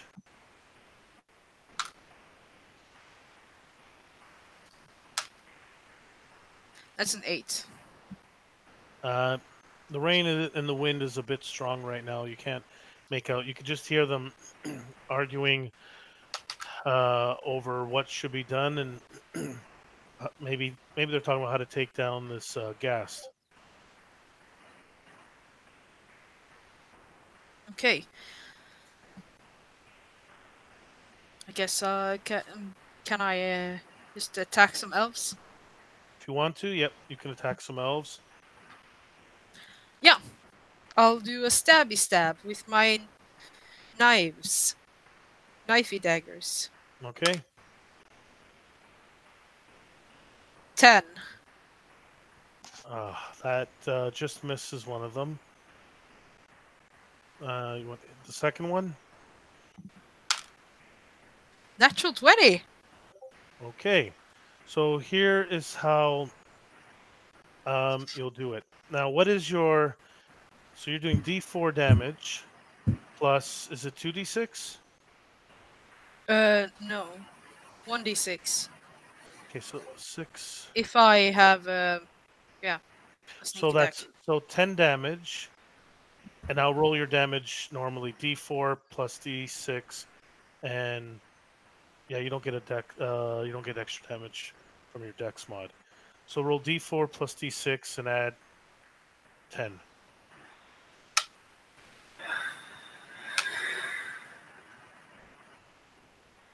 $12. All right. Yeah, you take out. You take. Well, you describe it. How do you? You did quite a bit of damage to this one.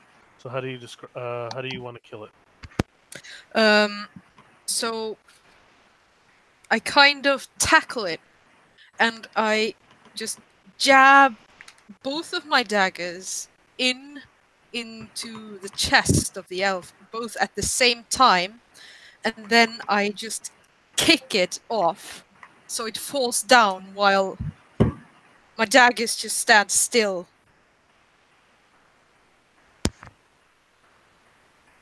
Okay. So that one falls. It is dead. You've like almost cut it into two with a little dagger. You know, you found the weak spot. And yeah, the guards around you are. Uh, some of them cheer a bit on that one, and they start. They take out a few more elves, and they're fighting. And that creature makes its way a little closer right now, and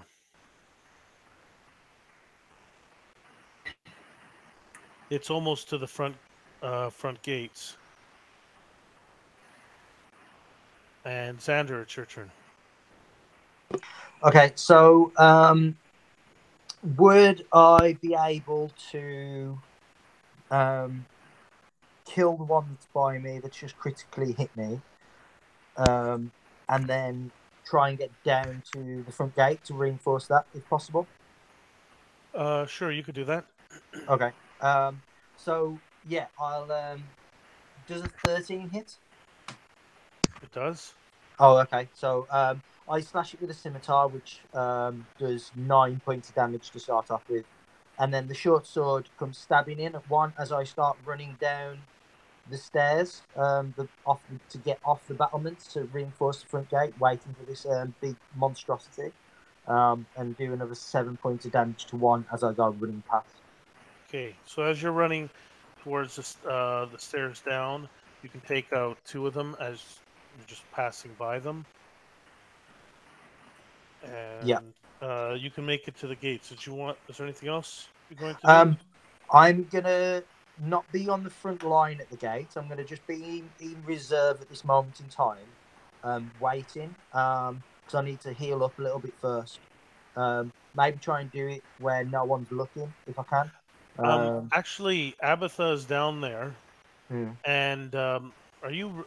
How injured are you? Like I'm pretty bloody. I'm like down to 50% of my vitality, shall we say? Um, she's That last one got me in a vital spot, and I'm yeah. bleeding. What do you have healing word or just cure wounds? I've got cure wounds. Okay, so you can't heal right now. Okay. Yeah, yeah. Abatha looks up at you and you see her. You make eye contact, and we're actually going to go the elves. I would say to her, "Don't worry, I'm not going anywhere. I'm here for the fight." The door at the gate actually bursts open now, and elves start spilling in to the courtyard. And they take out and they start spilling over the walls a bit, but looks like they've reached the walls at this point. And Panan, you're what do you do?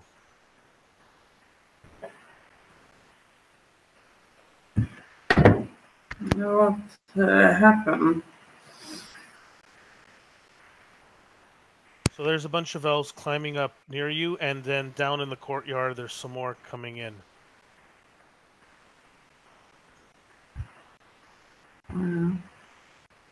Are you gonna use firebolt, or are you gonna magic missile, or are you gonna do another spell?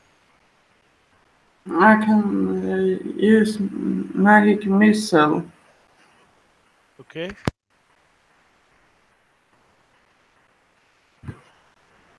So roll the d4 plus 1 and 3 times and give me the numbers.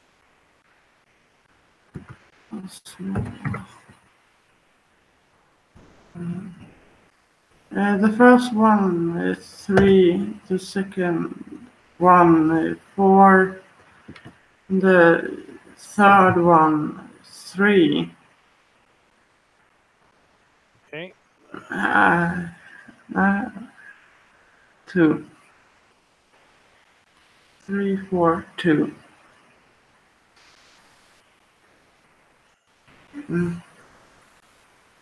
Okay. You take out one of them and you injure another two badly. Are you going to move? Are you going to go down find somewhere safer? Though then again, it's dangerous up here. It's dangerous down there. But you might be able to find somewhere further back in the courtyard where there aren't any elves, if you want, or do you want to stay where you are? I can try to find some safer place. Okay, so you head down the stairs, and there's a few buildings you can, some barrels you can get behind them and get some cover. All right, Sterling. What are you up to now? As the ghast is further approaching, I will cast 3 magic missiles at him.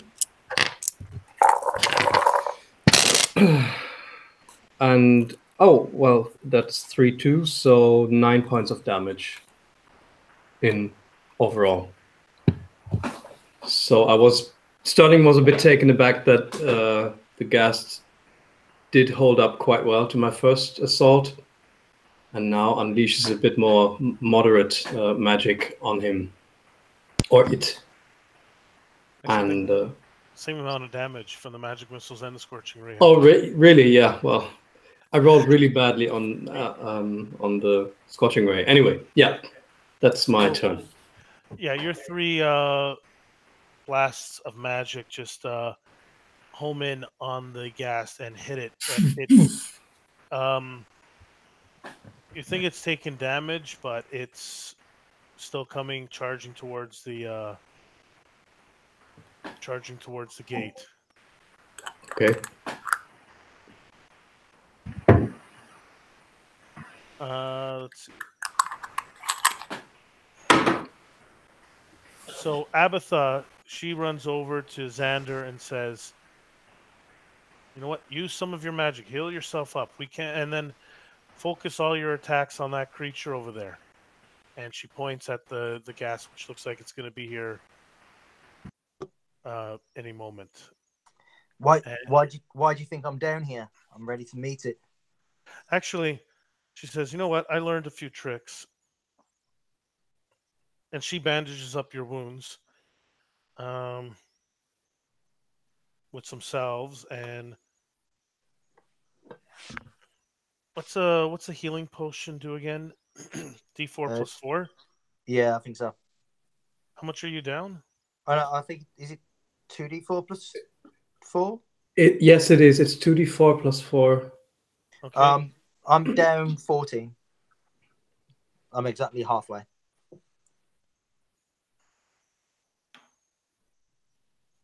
She heals 10. As she applies some salves to you, and she says, "Get going. There's the target." She points outside, and you can see the ghast come charging in. What's still a bit out? Let's see. And Ilmos, what are you up to? Oh, sorry. Abatha says, "Yeah, just mark that thing and take it out. Forget what you're allowed to do and not. I give you authority to use all your magic on it." Yeah, I know when I have to come up with the goods. Don't worry. Okay, Vilmos, that thing is almost at the gates. What would you like to do?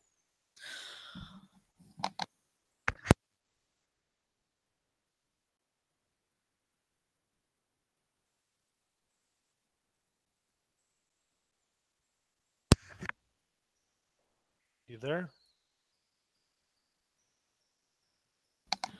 Oh, I had the mute button on the wrong way.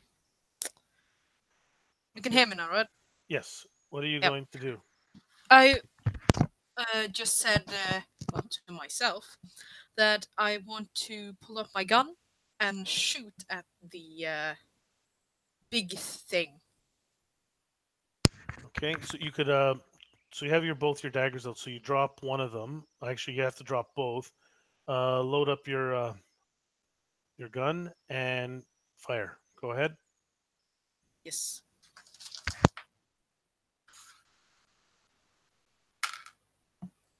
That's a 19 plus 5. Oh, that hits.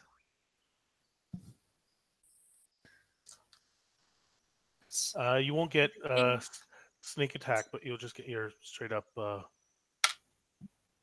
damage from 7. 7.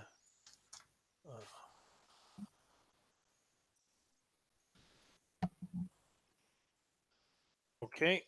Oops. It looks like you tore some of the flesh out with the bullet just blasting right through it,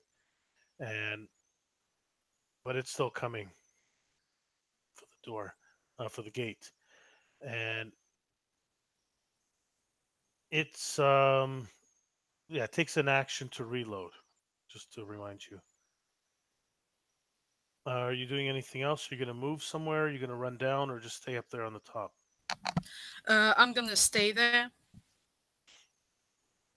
Okay. So the guards, the ones on the ground, drop their actually pull out their weapons, swords, axes, and they start hacking at some of the elves that have come pouring in. And the ghast makes it up to the gate. Sterling, are you still standing? You're still standing on the top, are you not? I am, yeah. It reaches up. It has these long arms. Now that you get a good close look at it, Too close for my liking. oh, somehow you are just out of reach. I rolled a net 1. Let me see.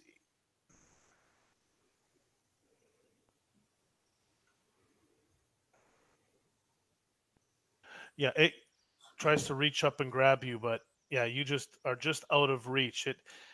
It could probably reach you next turn if it moves a little, Okay. but it decide. But yeah, you just have to step further back. It just Mhm. somehow it just can't reach right over the battlement. It Over just there, yeah. like right in your face, and you just saw. Yeah, those claws are like daggers. Okay. But yeah, you don't want to get grabbed by one of those. It looks big enough that it could probably grab right around you. Okay. Okay, Xander, it is now your turn. You can see creature just standing right outside of the gate. And Okay. what do you do? So am I within a movement of it? You are? Okay. I'm going to cast Hunter's Mark as a bonus action. Right. But I'm only going to I'm going to run up and hit it. Let me just roll my dice. That's a 18 to hit, 13 on the die. 18 hits. Okay. So that will be 5 and 6. 11 plus 3 is 14 damage. Thanks to the Hunter's Mark. Is it a humanoid or is it something else? Technically, it's not, but there's enough that it was humanoid at one point, so I'm going to let you get your bonus.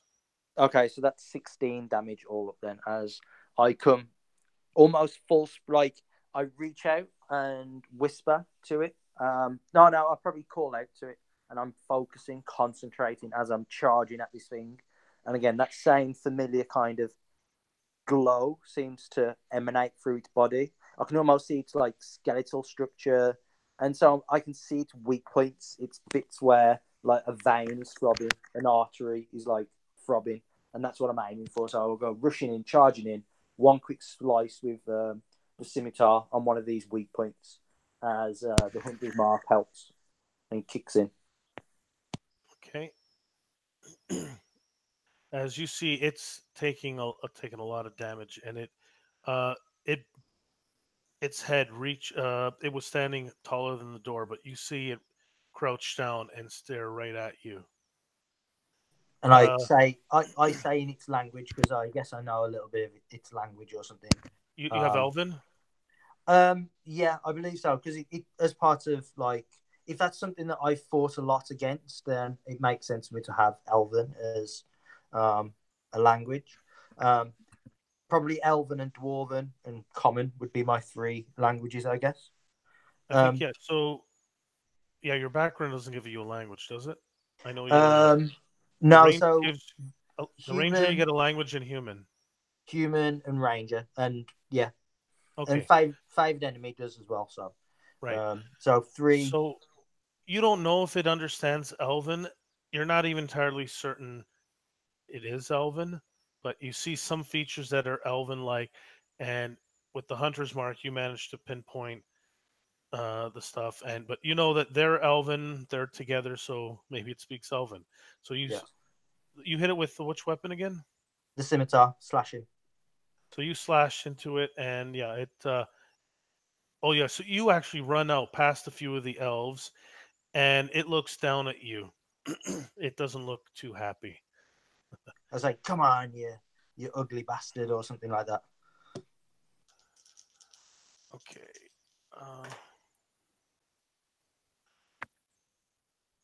Let's see.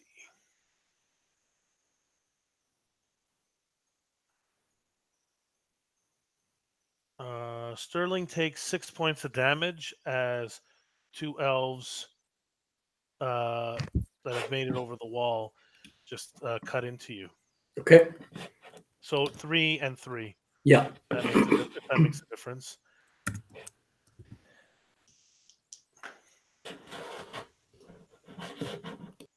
What is Xander's AC again? Who, sorry? Yours. Mine is 15.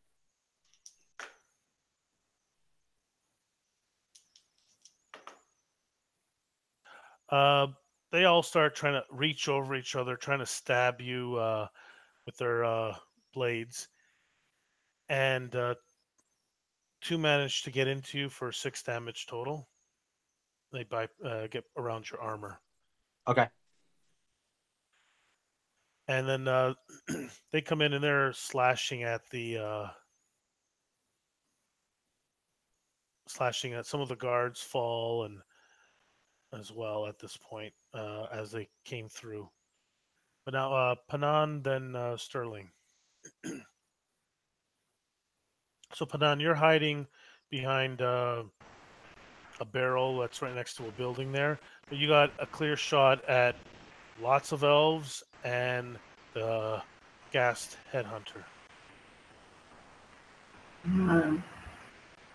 I'm trying to attack the elves with the magic missile.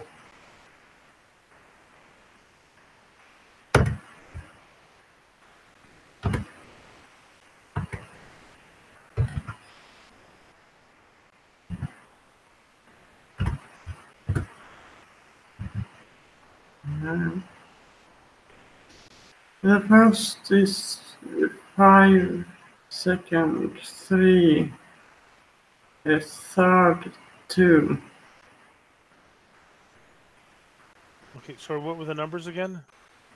First one is 5 second, 3, third 2. Okay, you take out 3 of them. Yeah. And let's see. Sterling, it's your turn. I will continue my assault on the ghast with my last spell slot for first can- level. you Oh, can I still- just sorry. Yeah, you can still see him outside. It looks like Xander is engaged this abomination, and you can still see them outside. So you can Yeah, lean over and attack. and I just dumped my dice in my teacup as opposed to my dice cup. Well, but I got them out. So 3 magic missiles. Oh my gosh. 2, 4, 7 points of damage overall. Okay. So yeah, your 3 blasts smack into it. It looks really hurt, but it is still standing. Okay. And do I need to back up? Is it engaged now? Well, there's a lot of elves around you. Okay. So you can easily go down if you want, or stay up here. It's not safe up here and down there unless you find somewhere to hide, like Panan did behind some barrels. It's not safe down there either if you're out in the open. Yeah. Well, I feel comfortable enough and in my are safe with my defensive abilities, which I no longer have. But yeah, I just stay put for now. Okay. Let's see.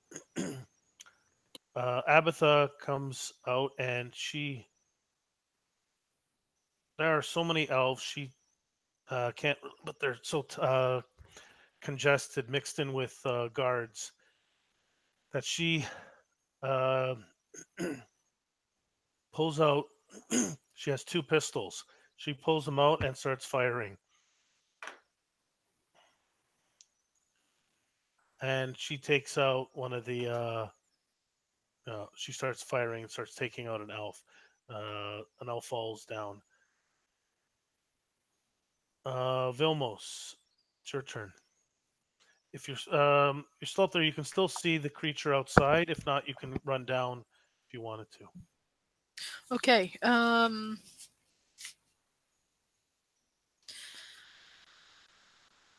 Right. I can still see it, or do I have Yes. to run down? No, you can still see it up there. It is fighting Xander right now, just outside of the gate. I want to try and shoot at it again. Okay, go ahead. You will get sneak attack this time because Xander is in melee range. Natural 1. Oh boy, Xander. A bullet flies past you from the top battlements, but yeah, it misses you. I'm not. There's no. We're going by raw. That means there's no critical fumbles. Okay, that's kind of sad. I look around. Okay, you want to thinking it's kill probably him? one of these No. again. So yeah, that bullet flies past you. Do you want to move right now, Vilmos, or do you want to stay up there?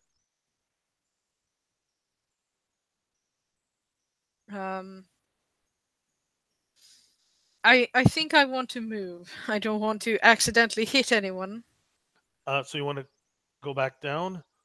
Yes. Okay, you can go back down, and there's guards, there's a lot of elves, but the guards are better armed. So even though there's a lot less guards, they're still keeping a lot of the elves. But you can find somewhere to sort of hide behind if you want, or do you want to get right into the battle? I would like to hide. Okay, you can get some cover if you actually. Yes, you can fully hide, so you can roll give me a stealth check if you want to hide, and then you can get advantage. But at the same, yeah, that'll give you advantage on the hits if you want. Yep. Okay, I so want to do that. Okay, so give me a stealth roll.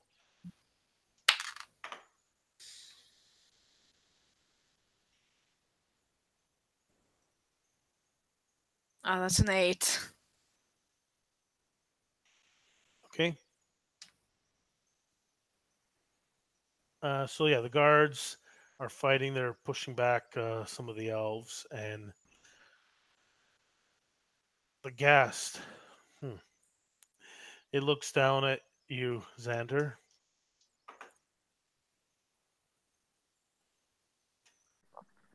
I've got a feeling this might hurt. And you said 15? Yep.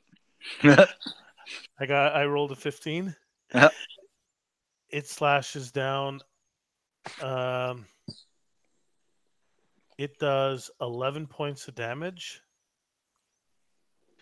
And I need you to roll either athletics or acrobatics because it is going to grab you. Okay.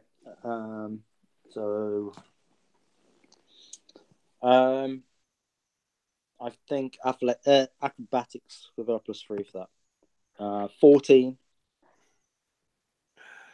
So as it reaches down to grab you, and its claws dig into you, and that's what you took the damage, and it's holding on to you with one hand. It's almost right around your waist. So you are now grappled. Okay, I can still attack when grappled. That is right. Cool. But I need you to make a wisdom saving throw now. Oh, that's not good. That's 7.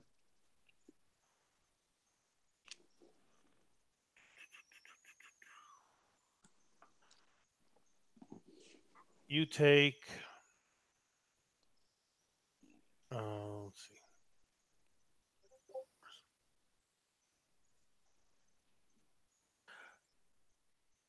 Uh, 7 points of damage as you feel your body start to wither and rot a little. Yep, that is that's hurting. Are you still standing? Yep. Oh boy. Good thing you got healed. Yep.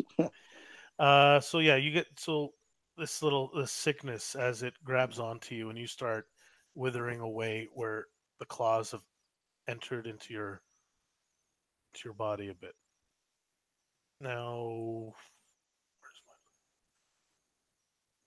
it's your turn. Okay, so Actually it walks while it's holding on to you, it walks inside a bit, dragging you along. Okay, con save. That's a 12, so I pass my con save. Do I have to make 2 for both damages? Sorry, con save? For my Hunter's Mark, concentration. Oh, sorry. I'll make 2. Yeah, it is 2 separate damages. So go ahead. That's 15. So I keep my Hunter's Mark up. Okay. Okay, barely clinging onto life. Xander's gonna hack at the arm on the wrist to either sever the wrist or to try and slit its wrist and have arterial blood spray everywhere. First attack is a 15. That hits. Okay, and then second attack is 20. A natural 20. That one is. So natural. Okay. Yeah. Give me the first. Probably did enough to kill it, but give me the first damage first. Okay, so the scimitar slashes across its wrist. 4, 5, 8 plus 5 is 13.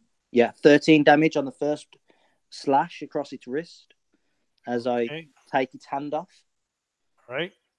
And then max damage on the Hunter's Mark as well.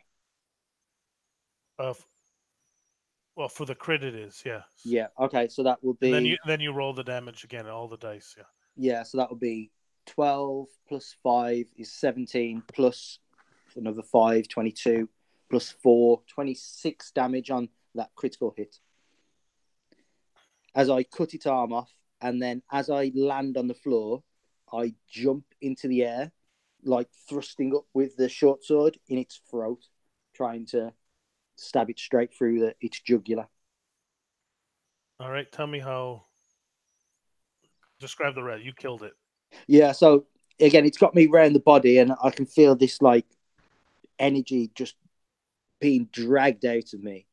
And I come down with the scimitar across its wrist and take its hand off and so I drop to the floor as its hand opens up, and then as it like yells out in pain and kind of leans down slightly, I then jump up with my short sword in front of me, almost like a slam dunk almost, but yeah, point first, short sword out in front of me, straight up through its neck, through its jugular, maybe even up into its brain if it's further enough down, and then it collapses. But as it collapses down and slumps down, I'm still underneath it, so it collapses on top of me, and completely like covers me. So I'll say like I'm prone and trapped underneath this thing, but its body is like dead and lifeless on top of me as it's bleeding out. As you the final blow, and this creature slumps over you, pinning you down. The elves realize what happened. Uh, Maybe half of the remaining ones start fleeing, and the other half, some stay and fight, some look indecisive, like don't know what to do, and the guards just finish off with anyone who's still standing with their help. With your help, you finish off the remaining elves. Maybe half of the ones that were alive managed to flee, and the ones that flee just trample over. And Xander, you fall unconscious. I was just typing that into the chat. Yeah. How many hit points did you have left anyway? 2. Oh. Yeah, so you get trampled into unconsciousness, and the all the guards are cheering, and takes a moment, but patience gets them back into order to start moving all the bodies that are by the gate, move them inside, and they just begin work trying to repair the gates. And there's sentries above, and they just try to take care of what's left, and get back on the defensive in case there is another attack. I'm going to say a few days have passed, and Xander, you're fully healed. Everyone is fully healed, and Xander, you're back in the jail cell with the manacles on. A few guards have come in and expressed their congratulations and their amazement of what you did, going toe to toe with this thing and taking it out. Sorry, Xander. Yeah. Let's see. Oh, that's your hit points. Yeah, and then Sterling. Actually, the rest of you, Sterling, Panan, and Vilmos. If you look approachable, people would have come to you and thanked you. You haven't seen much aside from after the initial battle. You haven't seen much of Abatha, and if you ask, she's retired to her chamber. She's hasn't come out except like food has been brought to her, and Patience is also in closed doors, so no one can see her for the last few days. There's an aside from there's a bit of cheering and stuff. The gate has been repaired, and everyone is cheering and happy that you took out such a powerful creature, and you drove back the elves. People can't help, but like there's still a bit of unease and wondering if there'll be another attack. And for today, we'll end that for today. And I'd like to thank everybody for joining us. Anyone who is watching this now or in the future, I guess. Thank you for joining us. I'd like to thank all my players, and we'll join you again probably next week. Thank you, everyone. Thank you, Paul. for hosting. This was a really nice session. Yeah. Indeed. I'm looking forward to next time. Okay, I just stopped the broadcast.